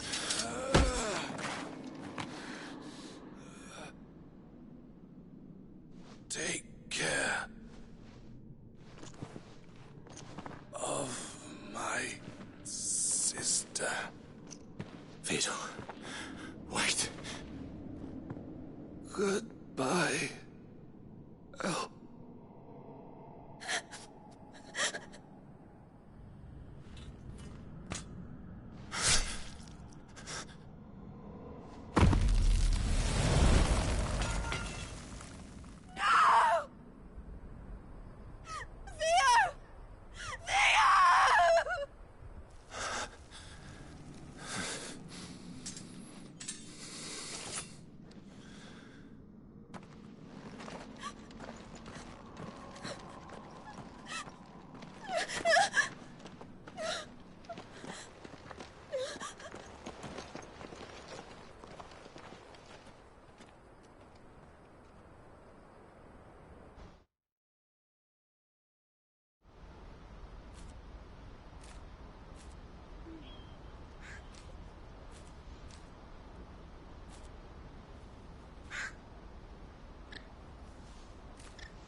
Thank you, Clive. I think I'll be all right now. That was true bravery he showed. Leading the dragon away from the village like that. His first instinct was always to protect people. To put others' well-being before his own. And now he's gone. Because I sent him to that place. Against his will. It wasn't against his will. He was ready to do whatever it took to show you he could stand on his own. So that you would finally be free to live your own life. To live my own life? He never could come to terms with the choice I made. What exactly happened? You once told me Theo was the first bearer you ever helped.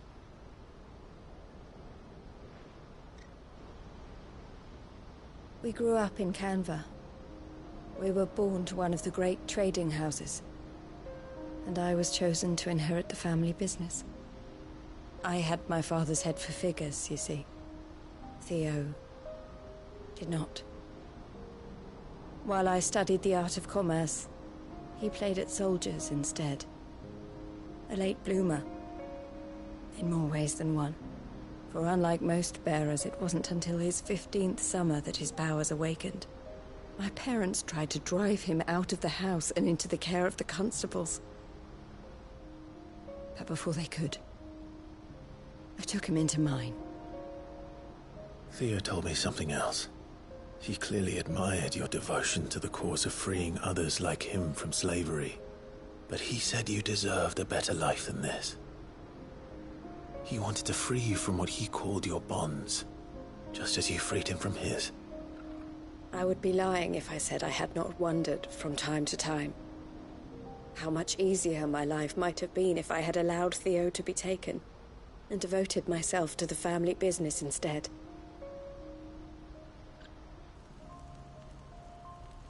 But I have never regretted the decision I made. Being with my brother meant more to me than tradition or reputation. I only had to look at him to remind myself of that night and the choice I made and the fact that I would make the same choice again in a heartbeat.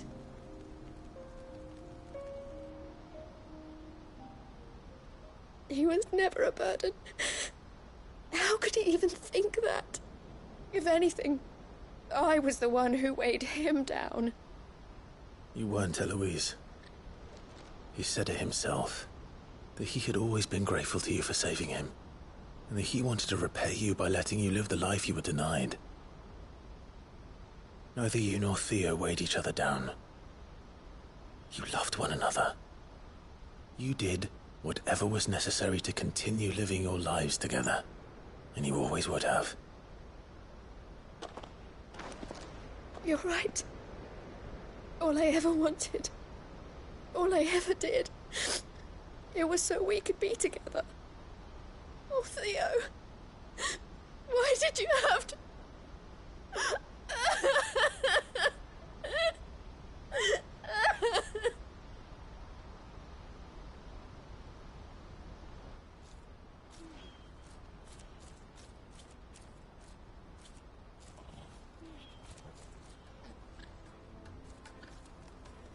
I know Theo wanted me to move on, but I'm staying here at the Crimson Caravans to continue our work. We can make a difference here. We can help people, save them. I need nothing more from life than that. So I'll carry on doing what we do, ensuring that goods, people, bearers get where they need to be, bringing smiles to people's faces just like we always have, and to Theo's. Wherever he is. This is the life I have chosen. The life I will always choose. I've made a choice of my own. To continue helping you however I can. Whenever you need it. Thank you, Clive. Let's go on together then. For Theodore.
Lord Rosfield, is there aught? Perhaps.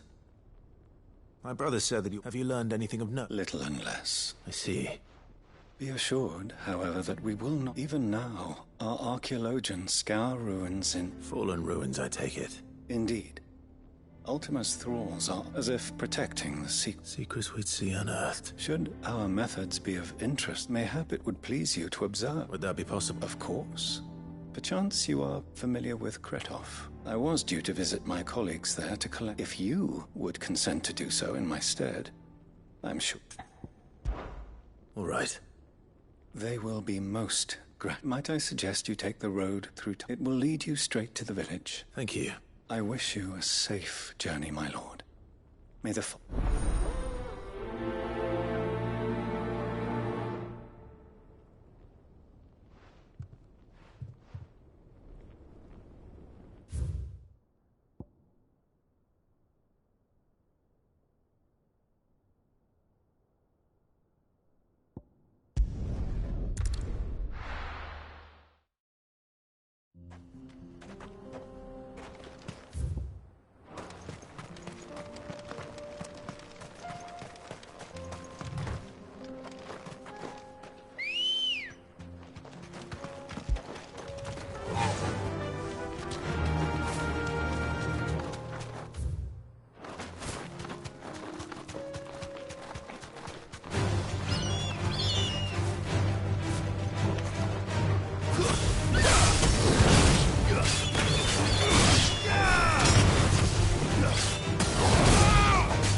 This might take a while.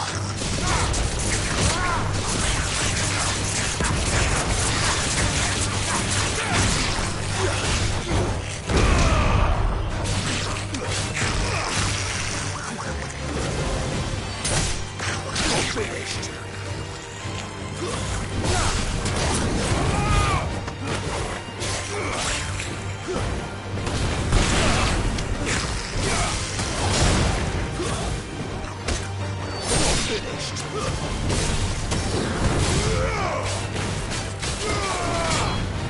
Stay down.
Ready, go? Faster!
Oh no.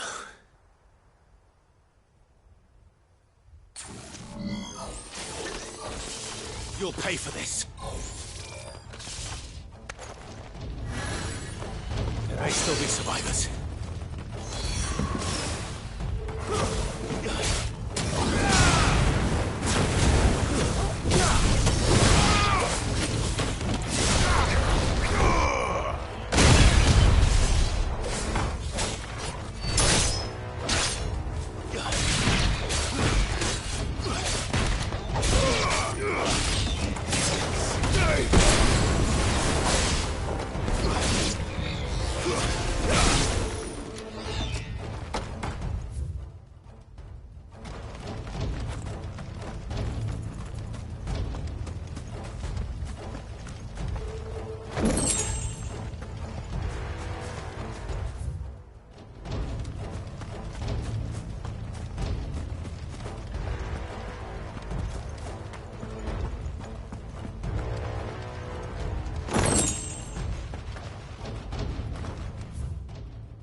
Whatever that thing is, I'd say it's their leader.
Should have stayed in the past.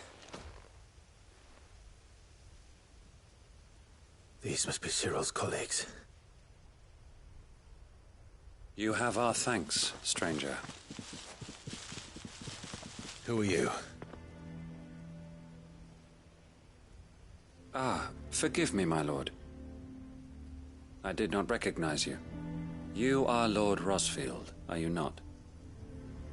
We are archaeologians, tasked with surveying this site. When the echoes appeared, our brothers here occupied their attentions. Thanks to them, and to you, we were, for a mercy, able to see our duty to its conclusion. You call that a mercy? Your brothers might still be alive if you put their safety before your duty. Surely this survey wasn't worth dying for. We are charged with uncovering Ultima's origins. A duty of the highest import, as I'm sure you will agree. And you think your dead brothers would agree with you too? I know they would. They gave their lives for the cause, an honor to which all Undying aspire. Now, to what do we owe the honor of your presence, Lord Marquis? Cyril told me of your work here, and I agreed to collect your findings in his stead. I see. That is most kind. Pray, take them then, with our humble thanks. May the Firebird's flame burn ever in your heart, as it does in ours.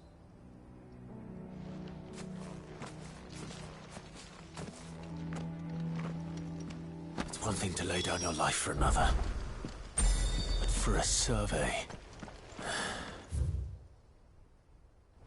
I suppose I'd better get this back to Cyril.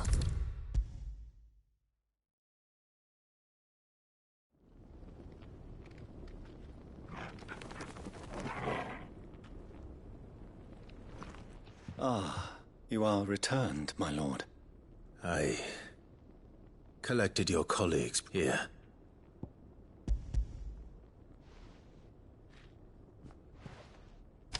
My thanks. I shall study them, and inform you forthwith if I discover aught that might aid you in your fight against... Cyril, your survey party suffered several losses in Kretov. Losses which could have been avoided. Had the others not chosen to comply... Were these your orders? No.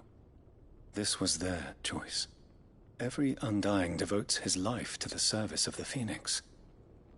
It is our sole duty. And should we die in discharging it, so be it. Even when death is avoidable. My lord, I fear that this is not a point over which it would be fruitful to argue. The Undying have served the Phoenix for countless generations, and your opinion of our methods, however earnest, is not like to change them. We live to serve the Phoenix. Our very order exists for that purpose, and that purpose alone. Cyril, I know that you and your brethren answer only to Joshua, but allow me to offer you a word of advice. It does not further the cause of the Phoenix to have his loyal followers surrender their lives without good reason. Provide your survey parties with an escort, that they might live to do their duty for years to come. Think not only of how you can serve the Phoenix, but how Joshua would want you to serve him. Please. For all our sakes. I thank you for your advice, my lord. If you will permit me to respond, our faith in his grace, Joshua Rosfield, is absolute. And we of the Undying will do what we believe is right to fulfill our duty unto him. As first shield to the Phoenix, I am sure you understand what it means to do one's duty. I do. Then we are of the same mind. And it is my hope that we may continue to do our duty together.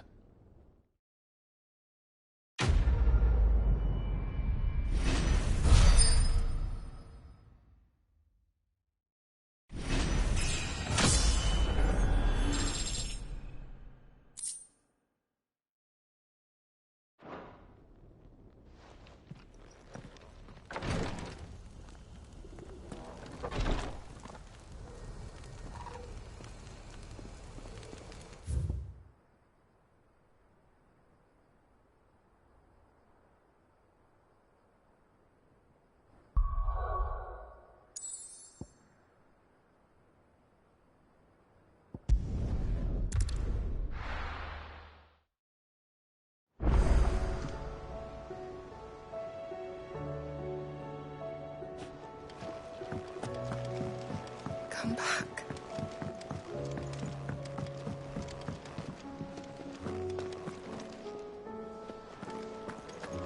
Oh, don't tell me we've run out of Papio nuts and all. Still alive, are you? Going purse weighing you down?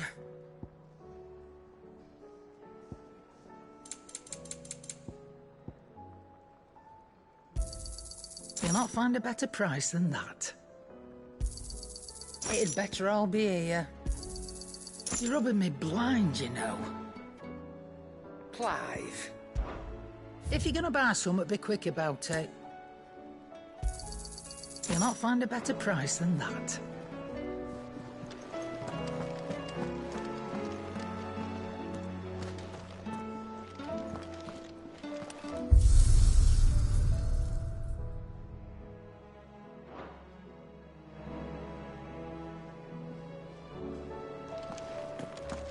The stew's awfully thin these days. What do you expect?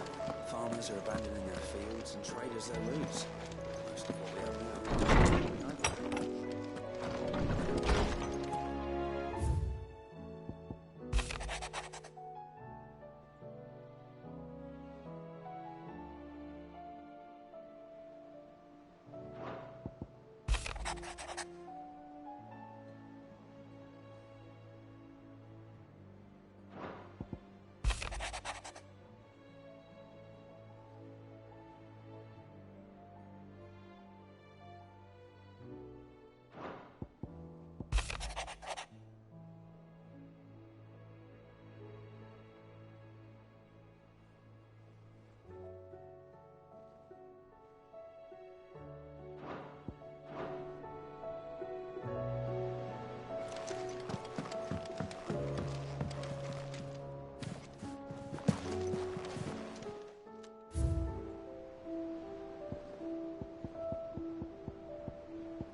Covered in nicks and lumps, the lot of them.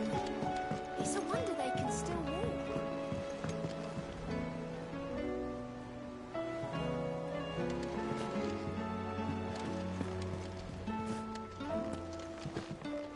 I still say it were a compliment. Say it all you like. It doesn't make it true.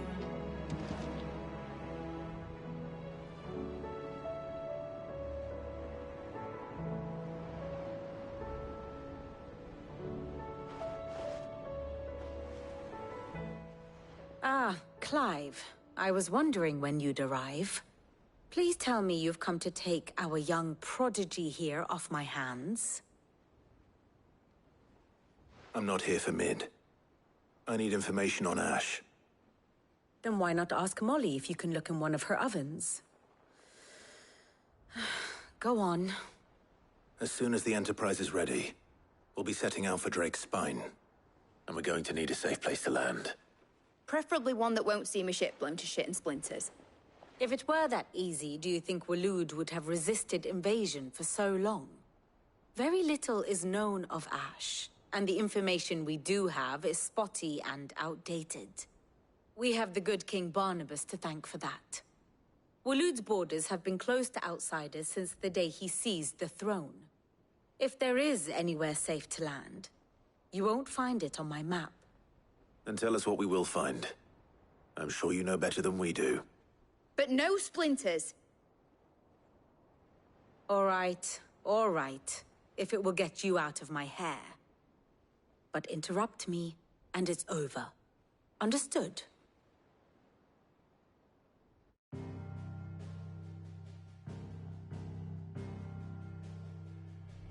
Barnabas Tharm. The one they call the Last King. Understand him, and you will understand the kingdom of Waloed. Barnabas was only a boy when he arrived from beyond the southern seas. and barely a man, before he united the ragged tribes of Ash. And having unleashed them upon the formidable Veldemark, he set his throne upon the ancient kingdom's ruins.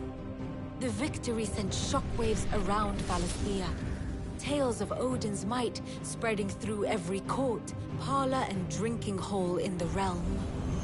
Note that this was in the year 843, and that the king still sits upon his throne some 40 years later, quite untouched by time. Waloed's recent inaction left many wondering if Odin had lost his appetite for war. And yet here we are. The Einherjar was committed to the fray, a bold declaration of intent. Orcs swarm around Drake's Fang, and throngs of Akashic haunt Canva's streets. Though how precisely the havoc they wreak serves Waloed remains unclear. Regardless, if the order to attack truly came from King Barnabas, then one thing is certain.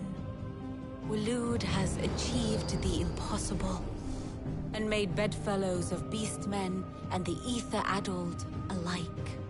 All of which is a roundabout way of saying that you will be in unknown territory when you set foot on Ash. Much of the continent has already been lost to the Blight, and what few ports remain will be fiercely guarded. And that is to say naught of its natural defenses. Offshore currents will cast an ill-equipped ship out to sea one moment, and dash it against the rocks the next. But then the Enterprise is anything but ill-equipped. And Mid has made land there before. Now, if only there were someone with an intimate knowledge of the Shadow Coast, and where a daring gentleman might put ashore.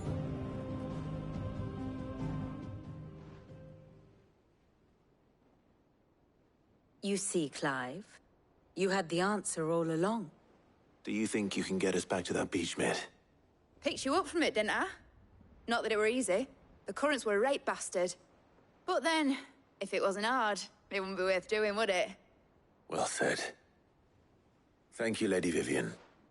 If a few morsels of common knowledge and a sprinkling of tavern talk are worthy of your thanks, I wonder what genuine intelligence might earn me. Probably more visits. Mid, I need everyone in the ale hall now. I'll fetch Joshua from the shelves. Aye, aye, Captain.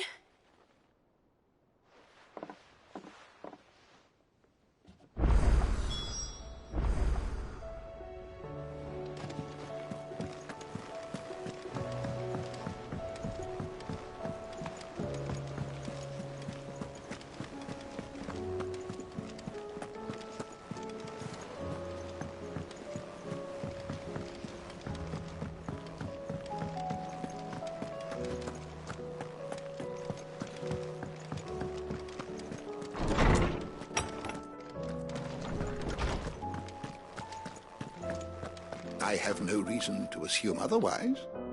Well then... Clive, you must listen to this. Lawsman, tell him. Do you recall when we spoke before on the divinity of Ultima? Well, it inspired me to delve deeper into the subject. And what I discovered appears to agree with the findings of His Grace. You will recall that my quest to uncover Ultima's origins began with the mural at Phoenix Gate. But while I've always known it to be important, its secrets have heretofore eluded me. Now, however, I believe I know where to find the more complete example, one that will reveal all we seek. Master Clive, have you ever in your travels chanced to hear of the Circle of Malleus? I would think not, few have. But there was once a time when the faith flourished, the oldest known religion in the Twins, and though its popularity eventually waned on Storm, hints of its dogma remain embedded in more modern faiths such as the Crystalline Orthodox. Wait, you said it waned on Storm. What of Ash? Religious monuments are often torn down or repurposed when new faiths rise to prominence. But if no new faith arose, then perhaps the ancient temples might still stand. And so, you see now, why I must accompany you to Waloed. It would appear the past still has much to teach us, though in this case, it would not have been possible without the musings of Moss. To think that you carried a copy of my old mentor's chronicles all along. I am relieved to discover it in good hands. I shall guard it with my life. Joshua, if you're finished here, join me in the ale hall. I need to speak to everyone before we leave. Right away.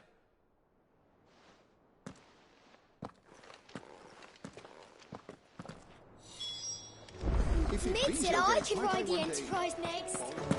No, she didn't. She said I could.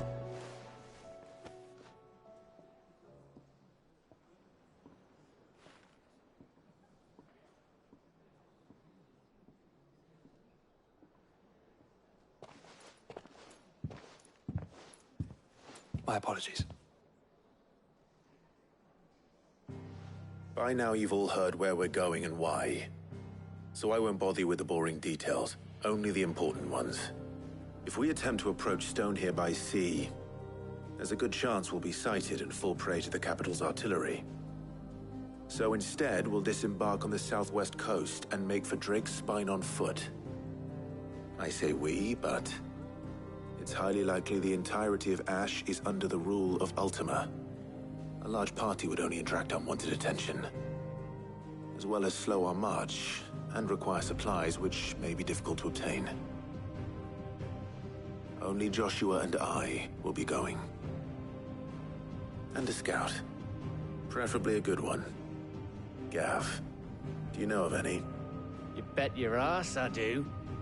Might still borrow some of Lady Vivian's maps, though. Just in case, like. Once you've dropped us off at the Shadow Coast, you need to retreat into neutral waters, fly merchant colors, and stay inconspicuous. If you sense any danger at all, you leave us behind and return to Storm. Inconspicuous is my middle name. But like hell am I leaving anyone behind. The ship ain't going nowhere till your scurvy mugs are smiling on deck. Jill, the Enterprise will appear a tempting target for royalists and pirates alike. You're to stop anyone boarding. Don't worry. I'll keep the ship and her crew safe. You'll be needing passage home, after all. But... very well. If there are no questions, I'll see you all at the docks.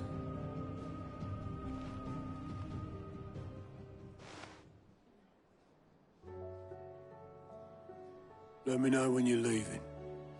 I want a word before you go. Of course.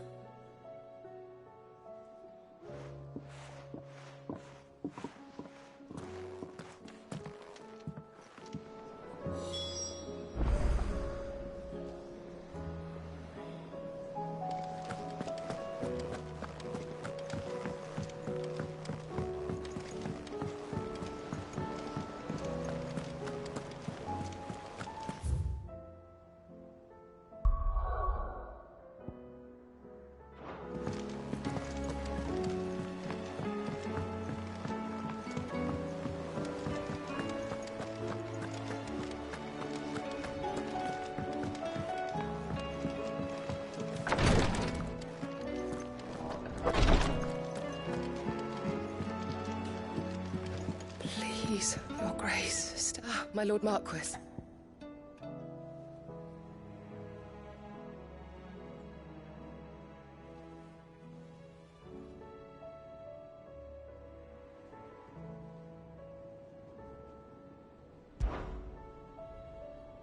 Yote, is anything the matter? You seem troubled. Perhaps I might be able to help. My lord. Yes. Perhaps you might. It's your brother. His condition continues to worsen, though he does his best to hide it. The lesion on his chest pains him more with each passing day. I had feared as much. There are certain elixirs which can ease the suffering of those afflicted by the curse, but... But His Grace's case is severe. The drafts I have been able to prepare for him thus far have ceased to have any real effect. So I consulted with Talia and certain of my comrades among the Undying about the possibility of finding something stronger. And thankfully, a recipe was found. The only problem being that the critical ingredient is exceptionally hard to come by. And our supplies are almost... Unless we can secure more soon, your brother's anguish will likely become My lord, I know that I have no right to make demands of you. For Joshua, anything. Thank you, my lord. So, what is this critical ingredient? A rare herb by the name of stonerwort. It grows only where the ether is densest. We discovered a patch near the aqueduct in Rosaria. But alas, yet more ether has erupted. The search continues for a new source. So it's only that you can't reach it? The stonerwort itself is unharmed by the flood? Well, yes, but... Then I shall go in your stead. But, my lord... You've yet to find another source, correct? So for now, the aqueduct is our best hope. Besides, I'm a dominant. Well, if stonerwort is easily identified by its blood-red blooms, I shall remain here and prepare the other ingredients.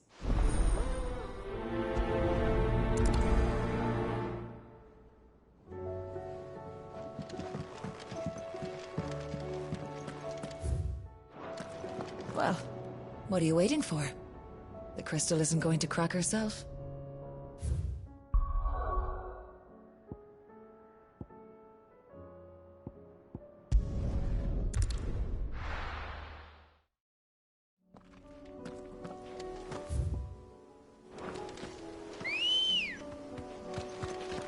Good girl. Faster!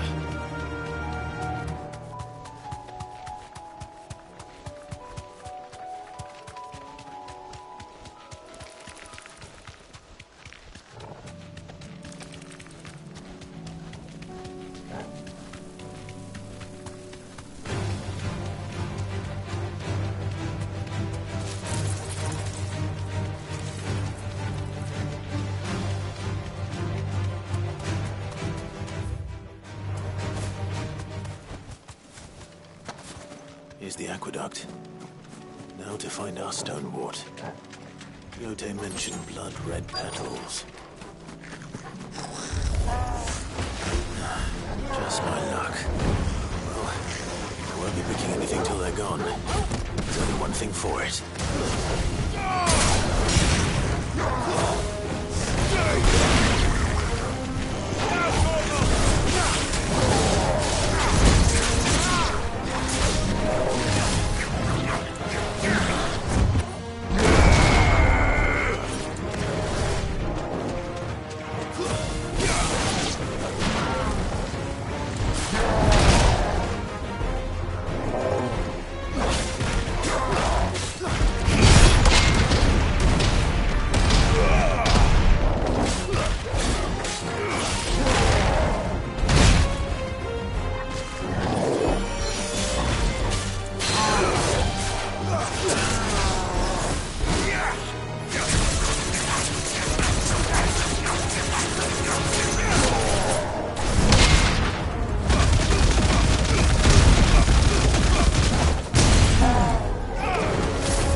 much as I can before reinforcements arrive.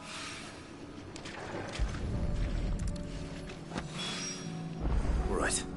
That should do it. Let's get the...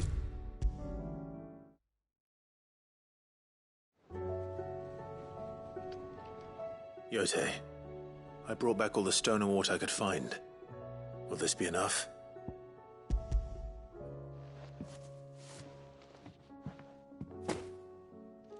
Yes, my lord. Thank you. I'm sure it will serve us until we can find another source. I'm very glad to hear it. You and His Grace are very much alike, you know. You think only of how you might help others, and never of the danger to yourselves. No more than you have minding my brother. You've risked a lot for him, and I thank you for it. I am honored that you should say so.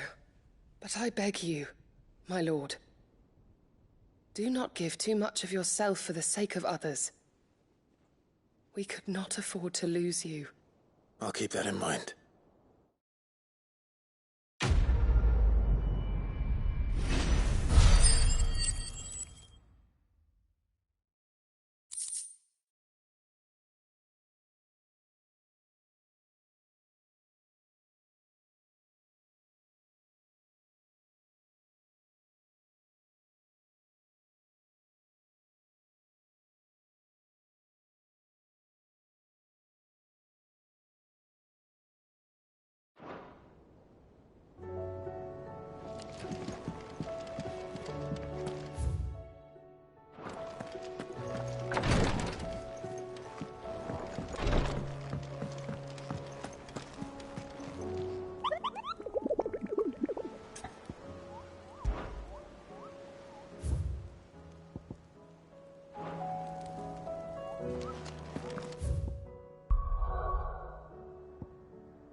How may I help you today, Clive? You earned this. Best of luck out there, Sid.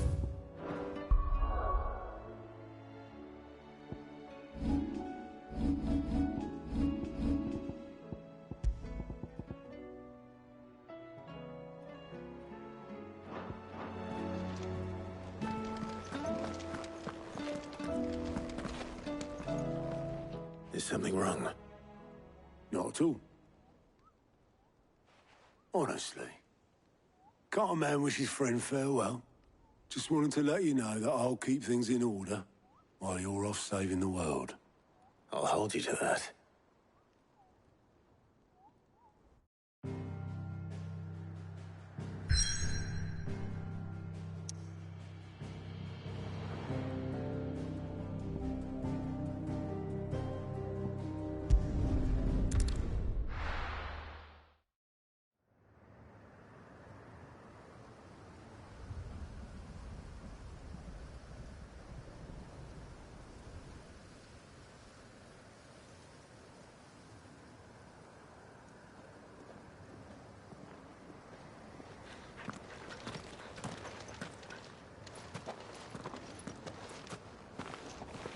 Reckon it'll be a long walk to the capital if we follow the cliffs. I'll scout ahead, see if I can't find us an inland route.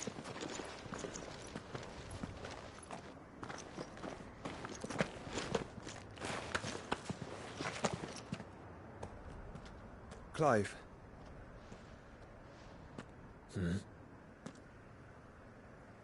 There's something I've been meaning to ask.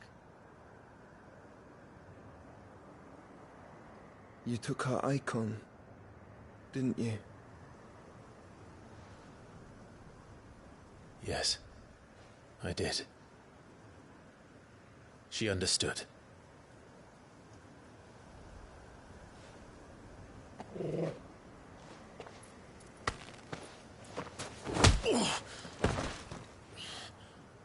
Oh, she understood.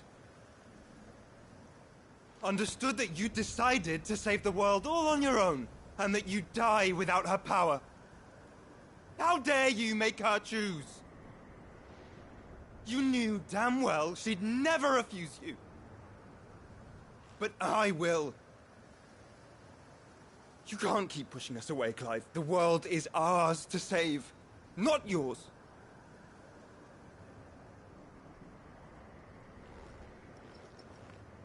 I used my gift because I thought it was the right thing to do.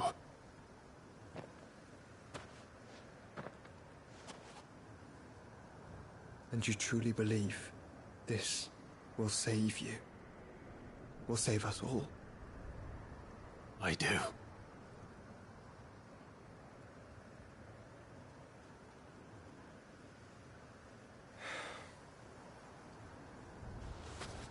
Then so be it.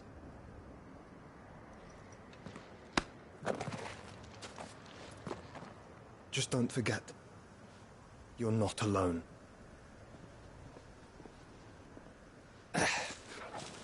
Think I found us a trail. Did I miss something?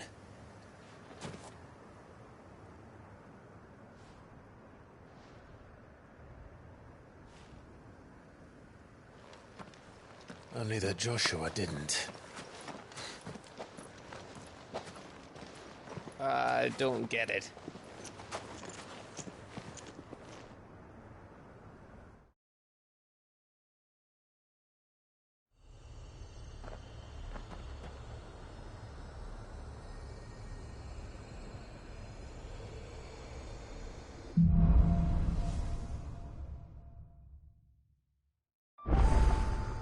Always wanted to visit Ash. We're in Waluda territory now. Don't expect a warm welcome. Oh, I don't know, Clive. That castle over there looks inviting enough. Shall we sample its inhabitants' hospitality?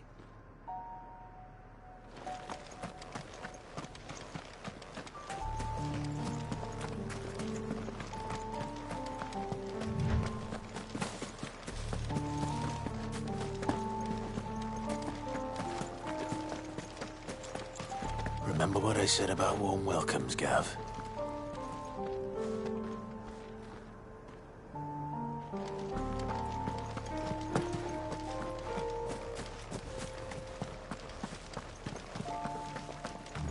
Oh, this place is as dead as Greagor's ghost.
Let's hope the villagers made it out in time.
It's the king of the castle.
Where the hell are the Royalists? Seems you were right about that welcome after all, Clive.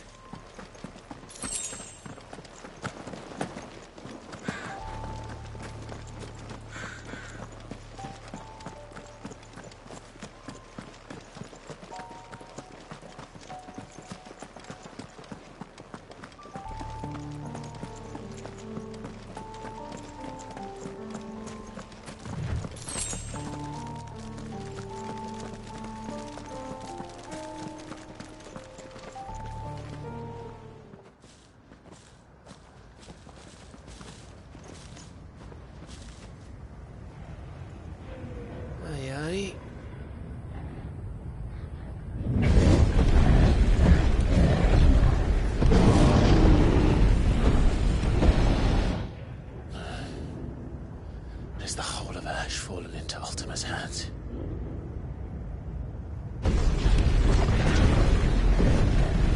That's no peace delegation. We should send a warning to the others. No.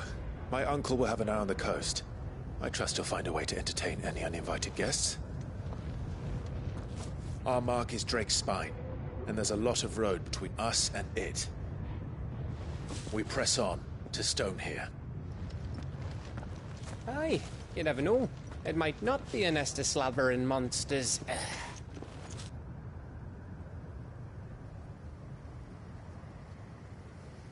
Clive, you must go on ahead without me.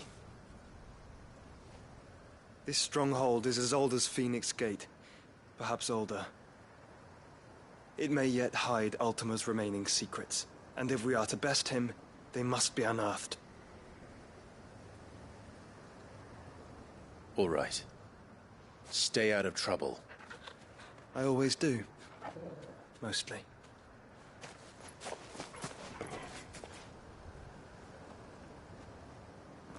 You sure about this? About leaving my brother on his own? Of course.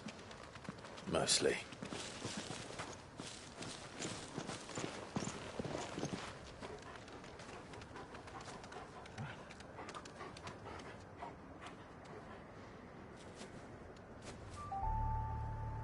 Lady Vivian's map is so old it's hard to tell which way is up. But if I'm right, we're not far from a village called Aistla. Then we make our way there, resupply, and wait for Joshua.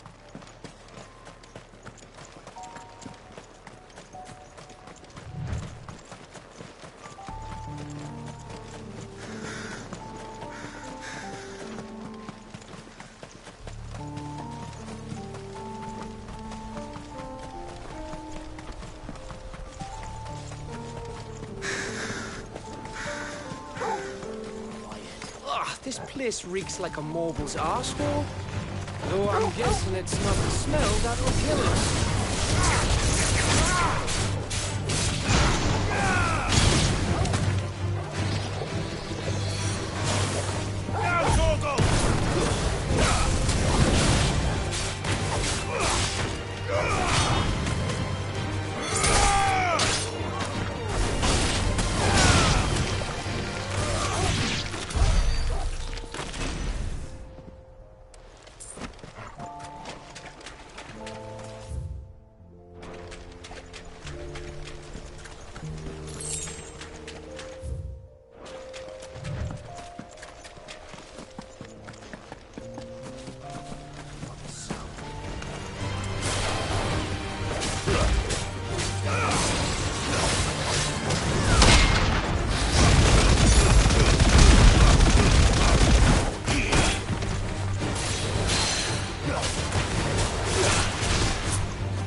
This one's awake.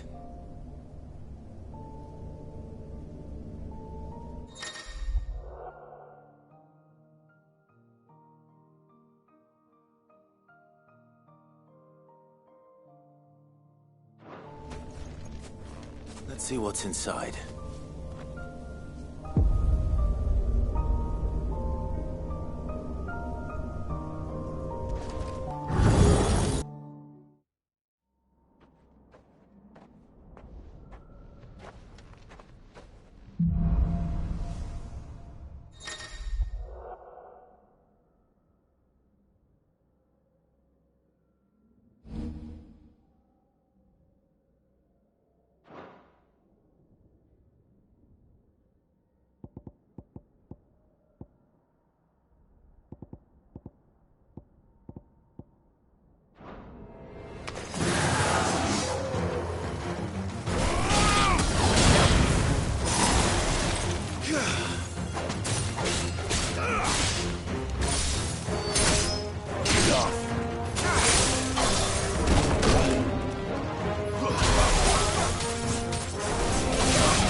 Ugh.